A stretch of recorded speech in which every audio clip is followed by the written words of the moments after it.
മനുഷ്യരായിരിക്കാൻ കാരണങ്ങൾ തിരയുന്നൊരു കാലത്താണ് നമ്മൾ ഉള്ളത്. മനുഷ്യനെക്കുറിച്ച് ആലോചിക്കുമ്പോൾ ഈ വൈരുദ്ധ്യങ്ങൾ എപ്പോഴും തോന്നാറുണ്ട്. ഒരേ സമയം പലതരത്തിലുള്ള സംഘർഷങ്ങളിലൂടെ കടന്നു പോകുമ്പോഴും എങ്ങനെയെങ്കിലും നമുക്ക് ചേർന്ന് നിൽക്കാൻ പറ്റുമോ എന്ന് അതിൻ്റെ പിറകിൽ നിന്ന് ആലോചിക്കുന്ന വീരാൻകുട്ടി മാഷ് പറഞ്ഞ പോലെ ഈ അകറ്റി നട്ട മരങ്ങൾ മണ്ണിലടിയിലൂടെ കെട്ടിപ്പിടിക്കുന്നു എന്ന് പറഞ്ഞതുപോലെ നമ്മളിങ്ങനെ എങ്ങനെയെങ്കിലും മനുഷ്യരാണ് എന്ന ഒരൊറ്റ വികാരത്തിൻ്റെ പുറത്ത് ചേർന്ന് നിൽക്കാനുള്ള ശ്രമങ്ങൾ എല്ലാ സമയത്തും നമ്മൾ കണ്ടിട്ടുണ്ട്. പരസ്പരമുള്ള എല്ലാ സംഘർഷങ്ങളിലും അത് കണ്ടിട്ടുണ്ട്. ഗുജറാത്ത് കലാപമാവട്ടെ, അല്ലെങ്കിൽ പാലസ്തീൻ ഇസ്രായേൽ സംഘർഷമാവട്ടെ, അല്ലെങ്കിൽ US വിയറ്റ്നാം കലാപകാലമാവട്ടെ, അങ്ങനെ ലോക ചരിത്രത്തിൻ്റെ എല്ലാ സന്ദർഭങ്ങളിലും നമ്മൾ പരസ്പരം ശത്രുക്കളാണ് എന്ന് കരുതുന്ന സന്ദർഭങ്ങളിൽ, അങ്ങനെ കമ്പാർട്ട്മെൻറ്റായി തിരിച്ച സന്ദർഭങ്ങളിൽ അവർക്കിടയിൽ നിന്നുള്ള ഈ ഒരുമിക്കലുകളെ, പങ്കുവെക്കലുകളെ ഒക്കെ നമ്മൾ കണ്ടിട്ടുണ്ട്. ഇത് ഒരു വലിയൊരു അത്ഭുതം കൂടിയാണ്. എങ്ങനെയാണ് മനുഷ്യനിങ്ങനെ സാധിക്കുന്നത് എന്നുള്ളതിനെക്കുറിച്ച് വളരെ ദീർഘമായ ഈ കമ്പാർട്ട്മെൻറ്റൈസേഷൻ നടന്നതിന് ശേഷവും ഞാനും നീയും എന്ന് വേർതിരിക്കപ്പെട്ടതിന് ശേഷം എൻ്റെ ശത്രുവാണ് എന്ന് വിലയിരുത്തപ്പെട്ടതിന് ശേഷമൊക്കെ പിന്നെയും നമുക്ക് ചേർന്ന് നിൽക്കാനുള്ള ചില സംഗതികൾ ഉണ്ടായിത്തീരുന്നു എന്നുള്ളതാണ്. ഈ ബഷീർ പൊക്കൽക്കൊടിയെക്കുറിച്ച് പറയുന്നത് പോലെ ഈ എല്ലാ മനുഷ്യർക്കും ഒരു പൊക്കൽ കൊടിയുടെ ചൂര് കിട്ടുന്നത് പോലെ നമ്മൾ ഏത് മനുഷ്യനെയും ചേർത്ത് പിടിക്കാൻ നമുക്ക് കഴിയുന്നു എന്നുള്ളതാണ്. ഈ അധികാരത്തിൻ്റെയും അതിർത്തികളുടെയൊക്കെ ഒരു ലോകം വേറെ ഉണ്ടാവാം. അത് മാറ്റിവെച്ചുകൊണ്ട് സംസാരിച്ചു കഴിഞ്ഞാൽ ബഹുഭൂരിപക്ഷം വരുന്ന മനുഷ്യരും ഒന്നായിരിക്കുവാനുള്ള ഒരു സമയത്തെ പ്രതീക്ഷിക്കുന്നു അല്ലെങ്കിൽ ആഗ്രഹിക്കുന്നു എന്നുള്ളതാണ് നമ്മൾ കാണുന്നത്. രണ്ട് എക്സ്ട്രീം എൻഡുകൾക്കിടയിൽ നിന്നുകൊണ്ട് ഒരു സ്നേഹത്തിൻ്റെ, ഒരു കൊടുക്കലിൻ്റെ, പാരസ്പര്യത്തിൻ്റെ ഒക്കെ ഒരു ഭയങ്കരമായൊരു അനുഭവം മനുഷ്യജീവിതത്തിൽ നമ്മൾ കാണുന്നുണ്ട്. അതെങ്ങനെയാണ് വിശദീകരിക്കാമെന്ന് നമുക്ക് പറയാൻ കഴിയില്ല. പക്ഷെ അത് നമ്മൾ അനുഭവിക്കുന്നുണ്ട് ആ സംഭവം. നമ്മൾ അപ്രതീക്ഷിതമായ എല്ലാ സന്ദർഭങ്ങളിലും നമ്മളെ ചേർത്ത് പിടിക്കുന്ന ആരോ ഒരാൾ നമ്മുടെ ചുറ്റിലും എത്തിച്ചേരാറുണ്ട്. ഇങ്ങനെ ഈ മനുഷ്യൻ്റെ ഒരു ജീവിതചക്രത്തെ എടുത്തു നോക്കിയാലൊക്കെ, നമ്മൾ മനുഷ്യൻ്റെ പരിസ്ഥിതിയുമായിട്ടുള്ള ഇടപെടൽ എടുത്തു നോക്കിയാൽ ഒക്കെ നമുക്ക് ഈ കരുതലിനെ കാണാൻ പറ്റുന്നുണ്ട്. പണ്ട് നമ്മൾ സ്കൂളിൽ പഠിച്ചൊരു കഥ ഉണ്ടല്ലോ, ഈ പൂന്തോട്ടത്തിൻ്റെ പുറത്ത് അന്യമായി പ്രവേശിക്കുന്ന ആളുകൾ ശിക്ഷിക്കപ്പെടും എന്ന് പറയുമ്പോൾ കുട്ടികൾ കയറാതിരിക്കുമ്പോൾ ആ പൂന്തോട്ടം ഉണങ്ങിപ്പോകുന്ന ഒരു സന്ദർഭം മനുഷ്യനെക്കുറിച്ച് ആലോചിക്കുമ്പോൾ തോന്നുന്നൊരു കാര്യം അത് തന്നെയാണ്. ഈ മനുഷ്യർ പരസ്പരമുള്ള ഈ സ്നേഹവും കൊടുക്കലും വാങ്ങലുകളും ഇല്ലാതാക്കി ഈ പരസ്പരമുള്ള വലിയ ബോർഡുകൾ വെച്ചിട്ട് അന്യനാക്കി തിരിച്ച് മാറ്റി നിർത്തപ്പെടുമ്പോൾ ഇല്ലാതാകുന്നത് മനുഷ്യനുള്ള വസന്തം എന്ന് പറയുന്ന, അല്ലെങ്കിൽ മനുഷ്യത്വത്തിൻ്റെ ഒരു പൂക്കലുകൾ ഇല്ലാതായി തീരുകയാണ് ചെയ്യുക. അപ്പോൾ അങ്ങനെ നമ്മളിങ്ങനെ മനുഷ്യനെക്കുറിച്ച് ആലോചിച്ച് നോക്കുമ്പോൾ മനുഷ്യ ജീവിതത്തിൻ്റെ ഈ തലമുറകൾക്കിടയിലുള്ള വിടവുകളാവട്ടെ, അല്ലെങ്കിൽ അതിർത്തികളാവട്ടെ, അല്ലെങ്കിൽ മറ്റേതെങ്കിലും തരത്തിലുള്ള വ്യത്യസ്തതകളാവട്ടെ, അതിനെല്ലാം മാറ്റിവെക്കാൻ കഴിയുന്ന ഒരു ചേർച്ചക്കുള്ള ചില എലമെൻറ്റുകൾ നമ്മൾ കണ്ടെത്താൻ കഴിയുന്നുണ്ട് എന്നുള്ളതാണ്. അത് എത്ര മനുഷ്യൻ പുരോഗമിച്ചു എന്ന് പറയുമ്പോഴും പോസിറ്റീവ് ഹ്യൂമാനിസത്തിലേക്കോ അല്ലെങ്കിൽ AI-ലേക്കോ ടെക്നോളജിയിലേക്കോ ഒക്കെ നമ്മൾ വികസിച്ചു എന്ന് പറയുമ്പോഴും അതിനൊക്കെ അപ്പുറത്ത് മനുഷ്യൻ എന്ന ഒരു നനവ് നമ്മുടെ ഉള്ളിലുണ്ട്. ആ നനവിനെ നമ്മൾ പ്രചോദിപ്പിക്കുകയും ആ വെളിച്ചം നമ്മളിങ്ങനെ പിന്നെയും പിന്നെയും വഴി നടത്തുകയും ചെയ്യുന്നുണ്ട്. ഈ എല്ലാ ഇരുട്ടും അവസാനിക്കും, ഏത് രാത്രിയും പകലായിത്തീരും നമ്മൾ സാധാരണ ഇതിൽ പ്രയോഗിക്കാറുള്ള വാക്ക് തന്നെയാണ്. ശരിക്കും അത് തന്നെയാണ് നമ്മൾ എല്ലാ സന്ദർഭത്തിലും നമ്മൾ അനുഭവിക്കുന്നത്. വളരെ കനപ്പെട്ട ഇരുട്ടിന് ശേഷവും വളരെ മനോഹരമായ ഉദയം നമ്മളെയൊക്കെ ജീവിതത്തിൽ സംഭവിക്കുന്നുണ്ട്. ഞാനതിനെ ഏറ്റവും ലളിതമായ നമ്മുടെ ജീവിതത്തിൻ്റെ ഏറ്റവും ചെറിയ നിമിഷം തൊട്ട് അതിൻ്റെ വിശാലമായ തലത്തിലേക്ക് വരെ കടന്നു ചെല്ലുമ്പോൾ നമുക്കത് ഫീൽ ചെയ്യുന്നുണ്ടെന്നാണ് തോന്നുന്നത്.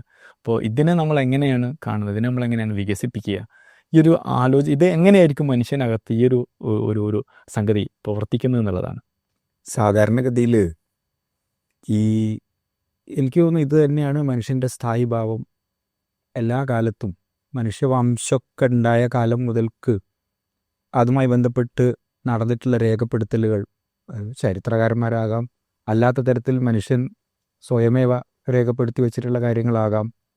ആ കാലങ്ങളിലൊക്കെ തന്നെ മനുഷ്യൻ്റെ സ്ഥായി ആയിട്ടുള്ള ഭാവം ഈ നിലയ്ക്കുള്ള പുറത്തു കൊടുക്കലും ഈ നിലയ്ക്കുള്ള റീകൺസിലിയേഷൻ്റെയും ഈ നിലയ്ക്കുള്ള റിപ്പൻറ്റൻസിൻ്റെയും ഒക്കെ ഒരു ഹിസ്റ്റോറിക്കൽ എക്സിസ്റ്റൻസ് ആണ് മനുഷ്യനുള്ളതെന്നാണ്, അത് ലോകത്തിൻ്റെ എല്ലാ ഭാഗങ്ങളിലുള്ള മനുഷ്യർക്ക് ഉള്ളത് ആണെന്നാണ് ഞാൻ മനസ്സിലാക്കുന്നത്.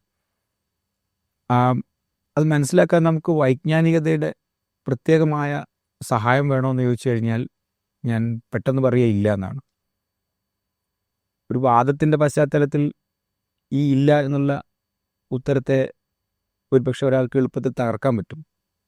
പക്ഷെ എങ്കിലും ഞാൻ അതൊരു തരം ഓർത്തഡോക്സി എന്ന നിലയിൽ ഞാൻ വിശ്വസിക്കുന്നത് മനുഷ്യൻ എൻ്റെ സ്ഥായി ഭാവം ഈ നിലയ്ക്കുള്ള പുറത്തു കൊടുക്കലിൻ്റെ അല്ലെങ്കിൽ ഈ നിലയ്ക്കുള്ള ഒരുമിച്ച് ജീവിക്കലിൻ്റെ ഒക്കെ ഒരു പാസ്റ്റും പ്രസൻറ്റും ഒരു പക്ഷേ ഫ്യൂച്ചറും ഒക്കെ അങ്ങനെ തന്നെ ആയിരിക്കും എന്നുള്ളതാണ്.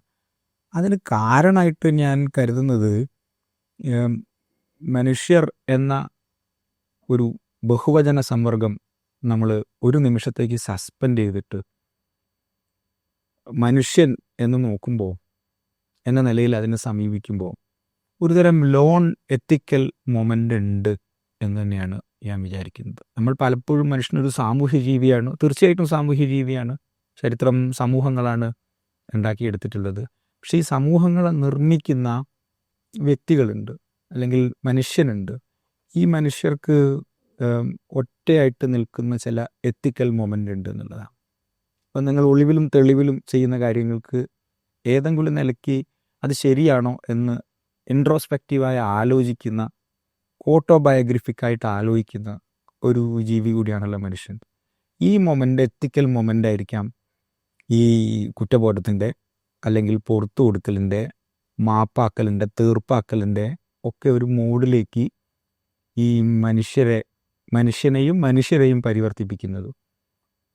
അതുകൊണ്ട് തന്നെ അങ്ങനെ വരുമ്പോൾ എന്താ സംഭവിക്കുക എന്ന് പറഞ്ഞു കഴിഞ്ഞാൽ, ഈ സാമൂഹ്യമായി സൃഷ്ടിച്ചെടുക്കപ്പെട്ട ഈ അടച്ച കള്ളികളുണ്ടല്ലോ, സ്വത്തും എന്നൊക്കെ നമ്മൾ പൊതുവിൽ വിളിക്കുന്ന, ഹിസ്റ്റോറിക്കലാണ്, വളരെ റിയലാണ്, അല്ലെങ്കിൽ മോർ ദാൻ റിയൽ എന്ന നിലയ്ക്ക് അത് നിലനിൽക്കുകയും ചെയ്യുന്നുണ്ട്. പക്ഷേ അതിൽ നിന്ന് അല്പം മാറി ഈ സാഹിത്യോത്സവത്തിൻ്റെ ഈ പ്രാവശ്യത്തെ തീം തന്നെ അതാണല്ലോ, ഗോ ബിറ്റ്വീൻ എന്നൊരു സങ്കല്പമാണല്ലോ. അപ്പം ആ നിലയ്ക്ക് ഈ അടച്ചിട്ട കള്ളികളിൽ നിന്ന് അല്പം അതിനെ തന്നെ റിഫ്ലക്റ്റീവായി കാണാനുള്ള കഴിവുള്ള മനുഷ്യരായിട്ട് വ്യക്തികൾ മാറുന്നുണ്ടെന്നാണ് വിചാരിക്കുന്നത്. ഞാൻ വിചാരിക്കുന്നത് അതിനുള്ള കാരണം ഈ സാമൂഹ്യശാസ്ത്രപരമാണ്, ആ നിലയ്ക്ക് എല്ലാം സാമൂഹ്യശാസ്ത്രപരമാണ്. പക്ഷെ അതിനിടയ്ക്ക് ഒരു ലോൺ എത്തിക്കൽ ബീയിങ് എന്ന് പറയുന്ന ഒരാൾ നമുക്കൊക്കെ പിറകിൽ, ഉള്ളിൽ, നമ്മളുടെയൊക്കെ ഒരുപക്ഷെ നമ്മളുടെയൊക്കെ പ്രതിബിംബമായിട്ടോ അല്ലെങ്കിൽ നമ്മുടെയൊക്കെ നിഴലായിട്ടോ നിലനിൽക്കുന്നുണ്ട് എന്ന് തന്നെയാണ്. ആ ലോൺ എത്തിക്കൽ ബീയിങ്ങിന് എന്തിനേയും പുറത്തു കൊടുക്കാനും എന്തിനോടും ഈ പാസ്റ്റ് ഒരു പക്ഷേ ഇറേസ് ചെയ്തുകൊണ്ട് തന്നെ ആ ആളുകൾക്ക് അതിജീവിക്കാൻ വേണ്ടി കഴിയും, കൂട്ടായി അതിജീവിക്കാൻ വേണ്ടി കഴിയും. അങ്ങനെയാണല്ലോ നമ്മൾ ലോകത്തിൻ്റെ എല്ലാ കലാപങ്ങൾ നടന്ന സ്ഥലങ്ങളിലൊന്നും ആളുകൾ ഇല്ലാണ്ടായി പോയിട്ടില്ലല്ലോ.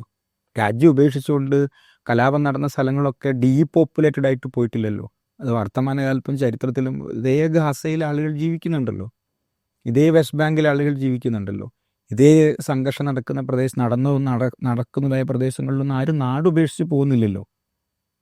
ഈ സമയം ആളുകൾ ഉപേക്ഷിക്കുന്നുണ്ടാവും, മറ്റൊരു സമയത്തേക്ക് ആളുകൾ പരിവർത്തിക്കപ്പെടുന്നുണ്ടാവും. പക്ഷേ അവിടെ തന്നെ ജനതകൾ ജീവിക്കുന്നു എന്നുള്ളതാണ്. അത് കാണിക്കുന്നത് ഞാൻ വിചാരിക്കുന്നത് ഈ ഒരു തരത്തിലുള്ള സ്ഥായീഭാവമായിട്ടുള്ള റീകൺസിലിയേഷൻ സാധ്യമാക്കുന്ന ഒരു എത്തിക്കൽ ബീയിങ് ഈ ഹ്യൂമൻ ബീയിങ്ങിൻ്റെ ഇൻ്റഗ്രലി പാർട്ടാണെന്നാണ് ഞാൻ കരുതുന്നത്. അത് നമുക്ക് എന്തും വിളിക്കാം, അതെങ്ങനെ ഉണ്ടാവുന്നു എന്നതിനെക്കുറിച്ച് നമുക്ക് 100 എക്സ്പ്ലനേഷൻസ് നൽകാം. പക്ഷെ അങ്ങനെ ഒന്നും ഉണ്ട് എന്നാണ് ഞാൻ വിചാരിക്കുന്നത്. കഴിഞ്ഞ 1-2 വർഷം മുന്നേ എന്നാണ് തോന്നുന്നത്, നമ്മുടെ സാഹിത്യോത്സവൻ്റെ സ്റ്റേറ്റ് സാഹിത്യോത്സവൻ്റെ ഒരു തീം മനുഷ്യനൊന്നായിരുന്നു. തിരുവനന്തപുരത്തെ കനകക്കുന്നിലാണ് പരിപാടി നടന്നിട്ടുള്ളത്. അപ്പോൾ അതിൻ്റെ ഏറ്റവും പ്രധാനപ്പെട്ട പരിപാടി നടക്കുന്ന വേദിയുടെ അരികിലെ മനുഷ്യൻ എന്ന് ഒരു വൈക്കോൽ ചണ്ടി കൊണ്ട് എഴുതി വെച്ചിട്ടുണ്ട്. എല്ലാവരും ശ്രദ്ധിക്കുന്ന ഒരു സ്പേസാണ്. അപ്പം നമ്മൾ പാട്ടുകളൊക്കെ പാടി യൂണിറ്റ് തലം മുതൽ കയറി വന്ന് എല്ലാവരെയും തോൽപ്പിച്ച് അവിടെ എത്തുമ്പോൾ അവർക്ക് കൊടുക്കുന്ന ഒരു സന്ദേശം ഇതാണ്: നിങ്ങൾ ബേസിക്കലി മനുഷ്യനാണെന്നുള്ളൊരു സാധനം. അതായത് വൈക്കോൽ ചണ്ടി കൊണ്ടുണ്ടാക്കി ഒരു മനുഷ്യനെന്ന ഒരു ലിഖിതം അവിടെ തയ്യാറാക്കിയിരിക്കുന്നതിൻ്റെ ഒരു സന്ദേശം ഞാൻ മനസ്സിലാക്കുന്നത്, നിങ്ങൾ ആരെ തോൽപ്പിക്കുമ്പോഴും നിങ്ങൾ ഏത് അവസ്ഥയിലേക്ക് മാറുമ്പോഴും ബേസിക്കലി നിങ്ങൾ ഇത്രയേ ഉള്ളൂ, നിങ്ങളുടെ ഉള്ളു ഇതാണ് എന്നുള്ളതാണ്. അങ്ങനെ ഒരു സന്ദേശം കൊടുക്കുമ്പോൾ പോലും മനുഷ്യന് ചില സംഗതികളൊക്കെ ചെയ്യാൻ കഴിയും എന്നാണ് അതിൻ്റെ തൊട്ടടുത്ത് നിൽക്കുന്ന വേദി സാക്ഷ്യപ്പെടുത്തുന്നത്. വ്യക്തമായി പറഞ്ഞാൽ മനുഷ്യൻ്റെ വിശപ്പ് എന്ന് പറയുന്നത് ഭക്ഷണം കൊണ്ട് മാത്രം തീരുന്നൊരു സംഗതിയല്ലല്ലോ. അങ്ങനെയാണെങ്കിൽ ലോകത്ത് പിന്നെ സർഗാത്മകതകൾ ഉണ്ടാവില്ല, കവിതകൾ ഉണ്ടാവില്ല, പിന്നെ കലാകാരന്മാരുണ്ടാവില്ല, യുദ്ധം തന്നെയും ഒരു പക്ഷേ ഉണ്ടായിക്കൊള്ളുന്നില്ല. അപ്പം ഈ വിശപ്പല്ലാത്ത പിന്നെ എന്തൊക്കെയോ ഭക്ഷണമല്ലാത്ത എന്തൊക്കെയോ മനുഷ്യന് ആവശ്യമാണ്.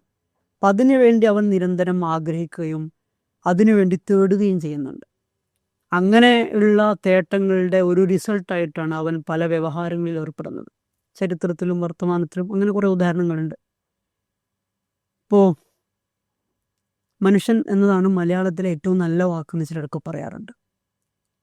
അത് എന്തുകൊണ്ടായിരിക്കും മനുഷ്യനെ ഏറ്റവും നല്ല വാക്കായിട്ട് അവതരിപ്പിക്കുന്ന കുറേ സന്ദർഭങ്ങൾ ചരിത്രത്തിലും വർത്തമാനത്തിലുണ്ട്. ഇപ്പോൾ നിങ്ങൾ നേരത്തെ സൂചിപ്പിച്ച ഈ നിമിഷപ്രിയയുടെ കേസിൽ മലയാളത്തിൻ്റെ പ്രിയപ്പെട്ട ഒരു ഉസ്താദ് അതിനുവേണ്ടി ചില നിമിഷങ്ങൾ ഉപയോഗിച്ചപ്പോൾ അത് മലയാളത്തിൻ്റെ ആകെയും വലിയൊരു അഭിമാനമായി മാറി, സന്തോഷിക്കാനുള്ള സംതൃപ്തി അടയാനുള്ള ഒരു വകയായി മാറി. അപ്പോൾ പറയുന്നത് ഇപ്പോൾ മനുഷ്യൻ്റെ രണ്ട് എനിക്കിഷ്ടപ്പെട്ട രണ്ട് പര്യായങ്ങൾ എന്ന് പറയുന്നത്, ഒന്ന് മർത്യൻ എന്നുള്ളതും മറ്റൊന്ന് നരൻ എന്നുള്ളതാണ്. അപ്പോൾ ഈ മർത്യൻ എന്ന് പറഞ്ഞ വാക്കിൻ്റെ അർത്ഥം ഉള്ളിൽ മൃത്യുള്ള ഒരാൾ എന്നുള്ള അർത്ഥമാണല്ലോ. ഇപ്പോൾ റിൽക്കെ ഒരു ഫിലോസഫർ പറയുന്നുണ്ട്, പിന്നെ പഴത്തിനുള്ളിൽ വിത്തെന്ന പോലെ മനുഷ്യനുള്ളിൽ മരണമുണ്ട്, അതുകൊണ്ടാണ് ആ മർത്യൻ എന്നുള്ള വാക്കിൻ്റെ ഒരു മീനിങ് എന്നാണ് മനസ്സിലാക്കുന്നത്. അതുപോലെ തന്നെ മനുഷ്യൻ മൃഗമല്ല. നേരത്തെ നമ്മൾ സോഷ്യൽ ആനിമൽ എന്ന് പറയുമ്പോഴും ഒരു മൃഗമല്ലല്ലോ. അപ്പോൾ ഞാൻ മനസ്സിലാക്കുന്നത് ഈ വാനരൻ എന്ന് പറയുന്നത് മൃഗമാണ്. അപ്പോൾ അതിൻ്റെ നഷ്ടപ്പെട്ട അല്ലെങ്കിൽ മൃഗത്വം നഷ്ടപ്പെട്ട ഒരു നരൻ, അങ്ങനെ ഒരു മനുഷ്യനെ മനസ്സിലാക്കാൻ കഴിയും. അപ്പോൾ ആ മനുഷ്യന് കുറേ ആഗ്രഹങ്ങളുണ്ട്. അവൻ്റെ ഏറ്റവും ബേസിക്കലായിട്ടുള്ള സ്ഥായി ആയിട്ടുള്ള സ്നേഹം അവനക്ക് പങ്കുവെക്കാൻ അവസരങ്ങൾ വേണം. എല്ലാ സമയത്തും പിന്നെ വലിയ രോഷത്തോടെയും പരുഷമായും പെരുമാറാൻ ഒരു മനുഷ്യനും കഴിയില്ല. അത് അങ്ങനെ പിന്നെ നമ്മൾക്ക് വലിയ പോരാളികളുടെ ചരിത്രം വായിക്കുമ്പോഴും ഏറ്റവും ബേസിക്കലായിട്ട് അവർ അവരുടെ നനവിനെ പലപ്പോഴും അടയാളപ്പെടുത്തിയിട്ടുണ്ട്. നമ്മുടെ വളരെ ഫേമസ് ആയിട്ടുള്ള ഒരു മുസ്ലിം വിരുദ്ധനായിട്ടൊക്കെ നമ്മൾ ചരിത്രത്തിലൊക്കെ കേൾക്കുന്ന ഒരു ഇന്ത്യയിലെ തന്നെ ഒരു പ്രമുഖനായ ഒരാൾ, അദ്ദേഹം സ്ഥിരമായി അദ്ദേഹത്തിൻ്റെ താടി മുടി വെട്ടിക്കൊടുത്തിരുന്നത് അദ്ദേഹത്തിൻ്റെ തൊട്ടടുത്തുള്ള റഫീഖ് എന്നുള്ളൊരു മുസ്ലിം സുഹൃത്തായിരുന്നു. അപ്പോൾ അദ്ദേഹത്തോട് ചോദിക്കുന്നുണ്ട്, നിങ്ങൾക്കിത് നിങ്ങൾ എതിർക്കുന്ന ഒരു വിഭാഗത്തിൻ്റെ അംഗമാണല്ലോ റഫീഖ്. പക്ഷെ അദ്ദേഹം പറയുന്നത്, എനിക്ക് റഫീഖ് വെട്ടിത്തന്നാലേ എനിക്കിത് സംതൃപ്തി ഉണ്ടാവുള്ളൂ എന്നുള്ളതാണ്. അപ്പോൾ ഇത് നമ്മുടെ രക്തം ചിന്തിയ ദീപ് പുസ്തകങ്ങളൊക്കെ എഴുതിയിട്ടുള്ള ഒരു ലേഡി ഉണ്ടായിരുന്നല്ലോ, ലക്ഷദ്വീപിനെ കുറിച്ചിട്ടൊക്കെ ശ്രീലങ്കയെ കുറിച്ച് നന്നായി പുസ്തകങ്ങളൊക്കെ എഴുതിയിട്ടുള്ള ഒരു പത്രപ്രവർത്തക. അപ്പോൾ അവർ ഈ അനുഭവം പറയുന്നുണ്ട്. അപ്പം ഇങ്ങനെ ചരിത്രത്തിൽ വലിയ പോരാളികളായിട്ടും എതിർ കക്ഷികളൊക്കെ രൂപപ്പെടുത്തി വലിയ മസലൊക്കെ പിടിച്ച് ജീവിക്കുന്നവരുടെ ഉള്ളിലും ഒരു മനുഷ്യത്വം അല്ലെങ്കിൽ അവരുടെ ഉള്ളിൽ സംതൃപ്തിയെ തേടുന്ന കുറേ വികാരങ്ങൾ ഉണ്ടായിട്ടുണ്ട്. അപ്പം നമ്മുടെ ഈ ഇൻ ബിറ്റ്വീൻ എന്ന് പറയുന്നത് അതിൻ്റെ കുറേയും കൂടി ഒരു നേരത്തെ സൂചിപ്പിച്ചത് ഒരു ഫിലോസഫിക്കലായിട്ടുള്ളൊരു ആലോചനയാണ്. മനുഷ്യർക്കും പ്രകൃതിക്കുമിടയിൽ, മനുഷ്യനും യന്ത്രത്തിനുമിടയിൽ, കാലത്തിനും അതുപോലെ തന്നെ ഭാവിക്കും ഭൂതത്തിനുമിടയിലൊക്കെയുള്ള കുറേ വിടവുകൾ എങ്ങനെയാണ് മനുഷ്യൻ ഫില്ല് ചെയ്തത്, എങ്ങനെയാണ് മനുഷ്യൻ അതിനെ അടുപ്പിച്ചത് എന്നതാണ് ഈ വിഷയത്തിൻ്റെ ഒരു കോറായിട്ട് ഞാൻ മനസ്സിലാക്കുന്നത്. അപ്പോൾ ആ രൂപത്തിൽ ഇപ്പോൾ പുതിയ കാലം എന്ന് പറയുന്നത് ചിന്തിക്കുന്ന യന്ത്രങ്ങളെ രൂപപ്പെടുത്തുക എന്നുള്ളതാണ്. ഇപ്പോൾ നമ്മളുടെ തന്നെ ആഗ്രഹം, സാഹിത്യോത്സവത്തിൽ തന്നെ ഒരു മത്സരം എന്ന് പറയുന്നത് AI കവിതയാണ്. അതായത് AI ഒരു ടോപ്പിക് കൊടുക്കുന്നു, ആ തരുന്ന കവിതയെ മനുഷ്യബുദ്ധിയിലേക്ക് അതിനെ മാറ്റി എഴുതുക എന്നുള്ളതാണ് അതിൻ്റെ ഒരു മത്സരം എന്ന് പറയുന്നത്.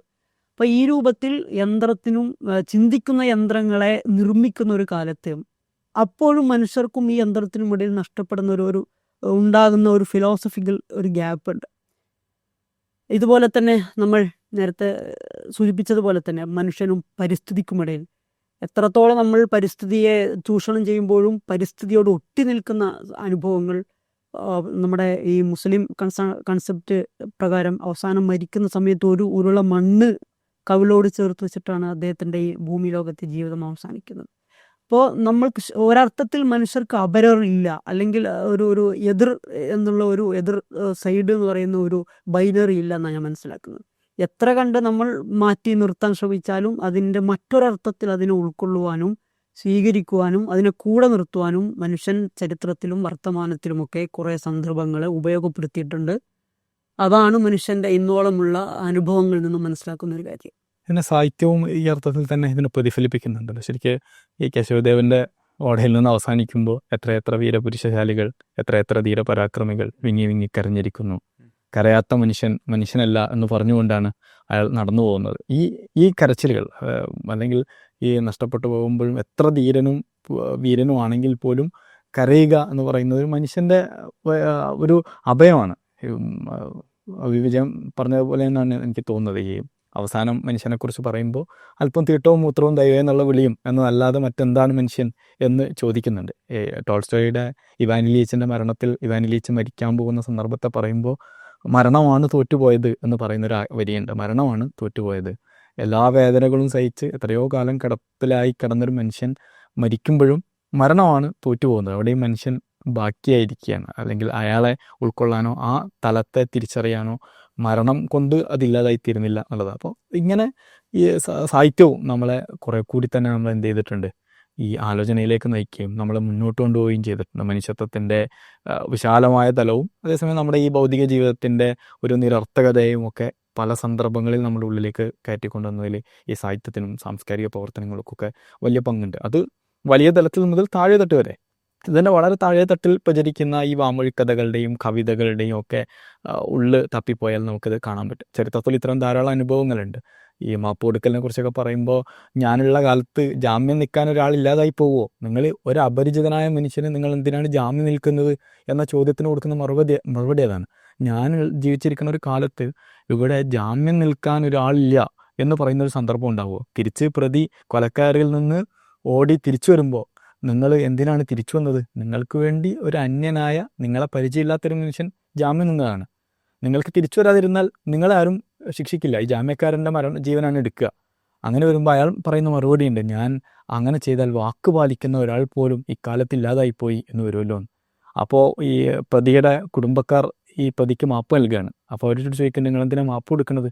അല്ല, ഇക്കാലത്ത് മാപ്പ് കൊടുക്കുന്ന മനുഷ്യർ ഇല്ലാതായി തീർന്നിട്ടുണ്ട് എന്ന് നാളെ ചരിത്രം വിധേയത തോന്നുന്നു. അപ്പം ഏതോ ഒരു മനുഷ്യന് ജാമ്യം നിൽക്കാനും ഏതോ ഒരു മനുഷ്യനും വാക്ക് പാലിക്കാനും ഏതോ ഒരു മനുഷ്യന് വേണ്ടി മാപ്പ് കൊടുക്കാനൊക്കെ തയ്യാറാകുന്ന ഒരു ഈ അനുഭവങ്ങളുണ്ടല്ലോ. ഈ അനുഭവങ്ങളൊക്കെ നമ്മളിങ്ങനെ പേർത്തും ഇങ്ങനെ പറഞ്ഞുകൊണ്ടേയിരിക്കണം എന്ന് തോന്നുന്നുണ്ട്. അത് മനുഷ്യനെ ഉണ്ടാക്കുന്ന ഒരു നവീകരണം. ഈ സ്ഥായിഭാവം നമ്മുടെ ഉള്ളിലുണ്ടെങ്കിൽ പോലും നമ്മൾ അതിനെയൊക്കെ മറക്കുന്ന, അതിൻ്റെ മേലേക്കൊരു പുകമറ സൃഷ്ടിക്കുന്ന ഒരു തൊലിപ്പുറം സൃഷ്ടിക്കുന്ന കുറേ സന്ദർഭങ്ങളിലൂടെ നമ്മൾ അറിയാതെങ്കിലും കടന്നു പോകുന്നുണ്ട്. മനുഷ്യനൊരു യന്ത്രമായിട്ട് തന്നെ കണക്കാക്കപ്പെടുന്നുണ്ടോ എന്ന് ചില കാഴ്ചപ്പാടുകൾ കാണുമ്പോൾ നമുക്ക് തോന്നാറുണ്ട്. മനുഷ്യൻ എന്ന് പറഞ്ഞാൽ ഇതാണ്, ഇങ്ങനെയാണ് മനുഷ്യൻ്റെ ജീവിതം, ഇതിനു വേണ്ടി ഒരു പ്ലഷർ സീക്കിങ് ആനിമലാണ്, മനുഷ്യൻ ഇങ്ങനെ ജീവിച്ചാൽ മതി എന്ന് പറയുന്ന ഒരു തലം. അല്ലെങ്കിൽ മനുഷ്യന് ഇതൊന്നും വേണ്ട, ഇത്തരത്തിലുള്ള കാരുണ്യമോ സഹാനുഭൂതിയോ ഒന്നുമില്ലാത്ത നിങ്ങളുടെ മാത്രം സുഖാനുഭവങ്ങളിലേക്ക് നോക്കുന്ന ഒന്നായി നിങ്ങൾ തീരുക എന്ന് പറയുന്ന കാഴ്ചപ്പാടുകളൊക്കെ വളർന്നു വരുന്നത് നമ്മൾ കാണുന്നുണ്ട്. പക്ഷെ അതിനൊക്കെ അപ്പുറത്ത് അങ്ങനെയൊക്കെ പറയുമ്പോഴും അതിനെല്ലാം അതിജയിച്ചുകൊണ്ട് വളരെ താഴെ തട്ടിലുള്ള, ഞാനെപ്പോഴും ഇങ്ങനെ അത്ഭുതത്തോടെ നോക്കി കാണാറുള്ളത് ഈ അടിത്തട്ട് മനുഷ്യരെ കുറിച്ചാണ്. അവർക്ക് നേരത്തെ പറഞ്ഞ പോലെ തന്നെ അവർക്ക് വലിയ വൈജ്ഞാനിക പ്രബുദ്ധതയോ അല്ലെങ്കിൽ വായനയോ ഒന്നും ഉണ്ടായിക്കൊള്ളുന്നില്ല. പക്ഷെ അവരപ്പോഴും ഇങ്ങനെ അവർക്കത് മനസ്സിലാവും എന്നുള്ളതാണ്. ഈ അടുത്ത് ഈ സോഷ്യൽ മീഡിയയിൽ പ്രചരിച്ചൊരു വീഡിയോ ദൃശ്യങ്ങൾ നമ്മൾ അങ്ങനെയാണല്ലോ, മനുഷ്യൻ സ്വാഭാവികമായി ചെയ്യുന്ന കാര്യങ്ങളെ ഇപ്പോൾ നമ്മൾ ആഘോഷിച്ചുകൊണ്ടിരിക്കുന്നു എന്നുള്ളതാണ്, അല്ലെങ്കിൽ ആഘോഷിക്കേണ്ടി വരുന്നു എന്നുള്ളതാണ്.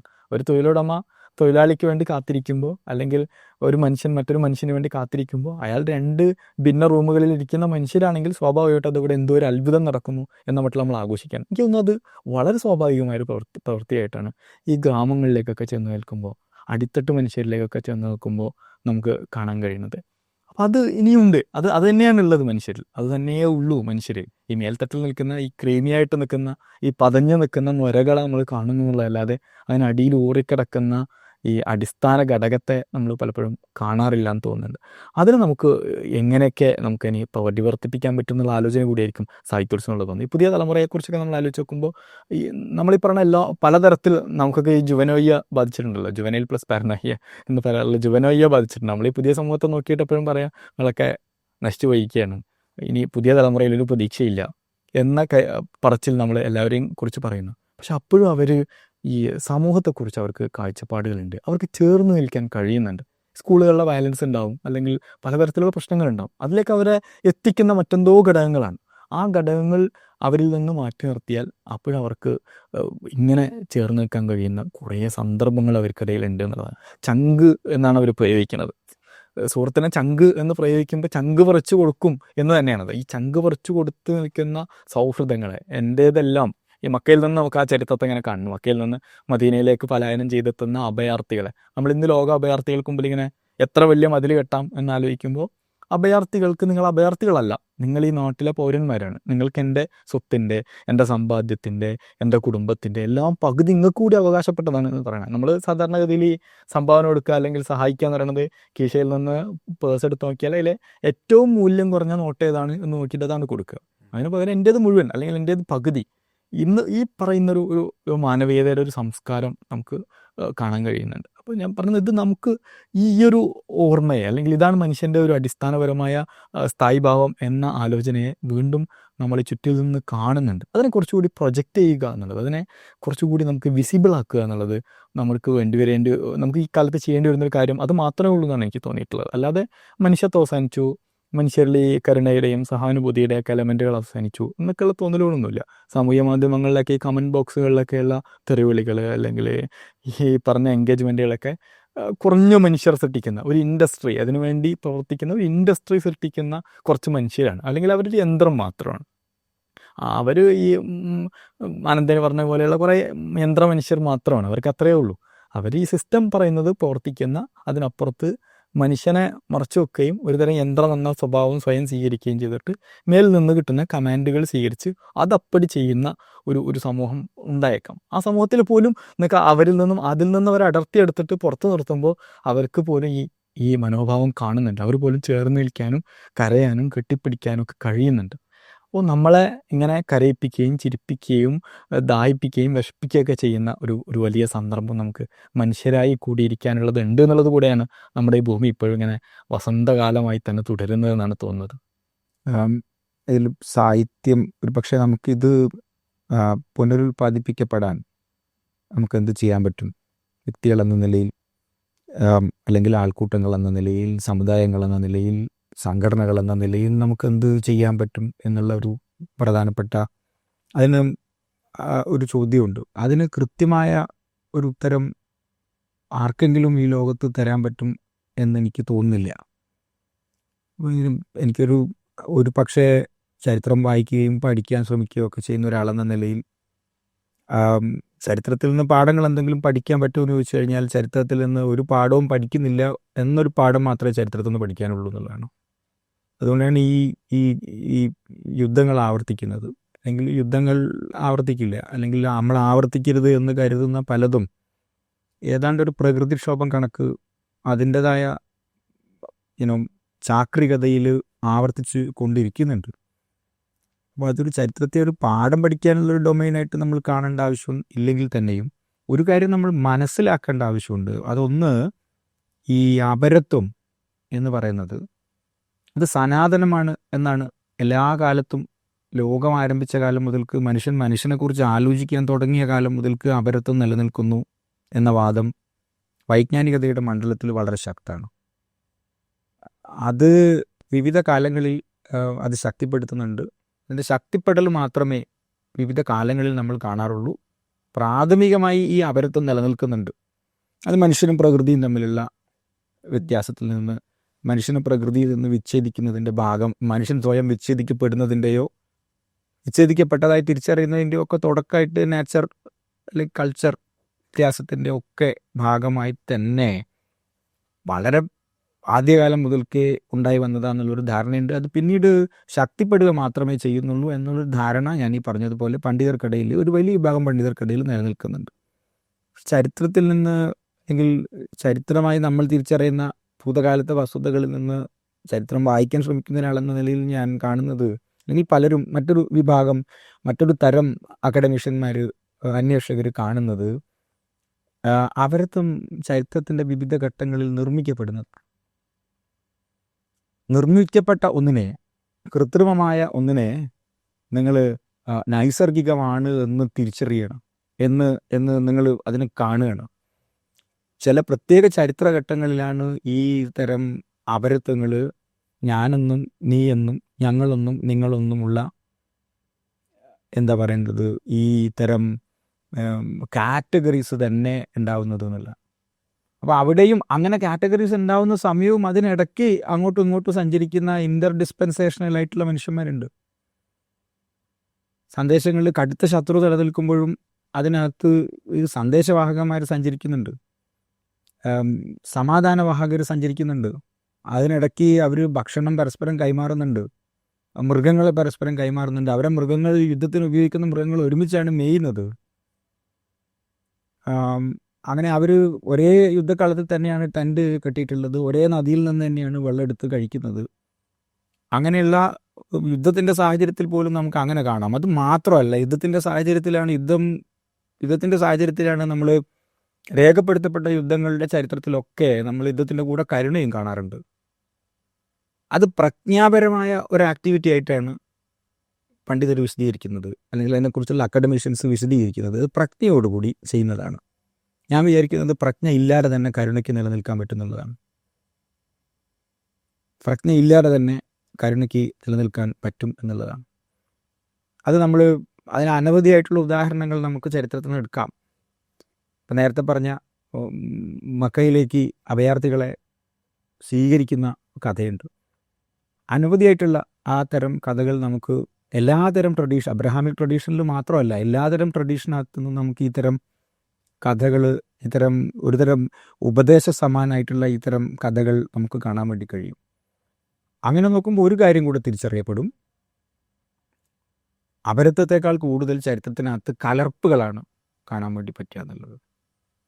ആ കലർപ്പും പ്രജ്ഞാപരമായി ചെയ്യുന്ന കലർപ്പല്ല. ഞാൻ കലർന്നതാവണം എന്ന് നിർബന്ധ ബുദ്ധിയ യുക്തിസഹമായി ആലോചിച്ച്, കാര്യകാരണ ബന്ധസഹിതം ആലോചിച്ച് കലർപ്പിലേക്ക് ആളുകൾ പോവുകയല്ല. അത് നൈസർഗികമായി തന്നെ കലർപ്പിലേക്ക് പോവുകയാണ്. ഒരുപക്ഷെ കലർപ്പായിരിക്കാം മനുഷ്യർ തമ്മിൽ അടുക്കാനും, നമ്മൾ ഈ നേരത്തെ സൂചിപ്പിച്ച തരത്തിലുള്ള ഒരുതരം അടുപ്പത്തിൻ്റെ പരിചയമുണ്ടല്ലോ, ആ പരിചയം സാധ്യമാക്കുന്നത് ഈ കലർപ്പായിരിക്കാം.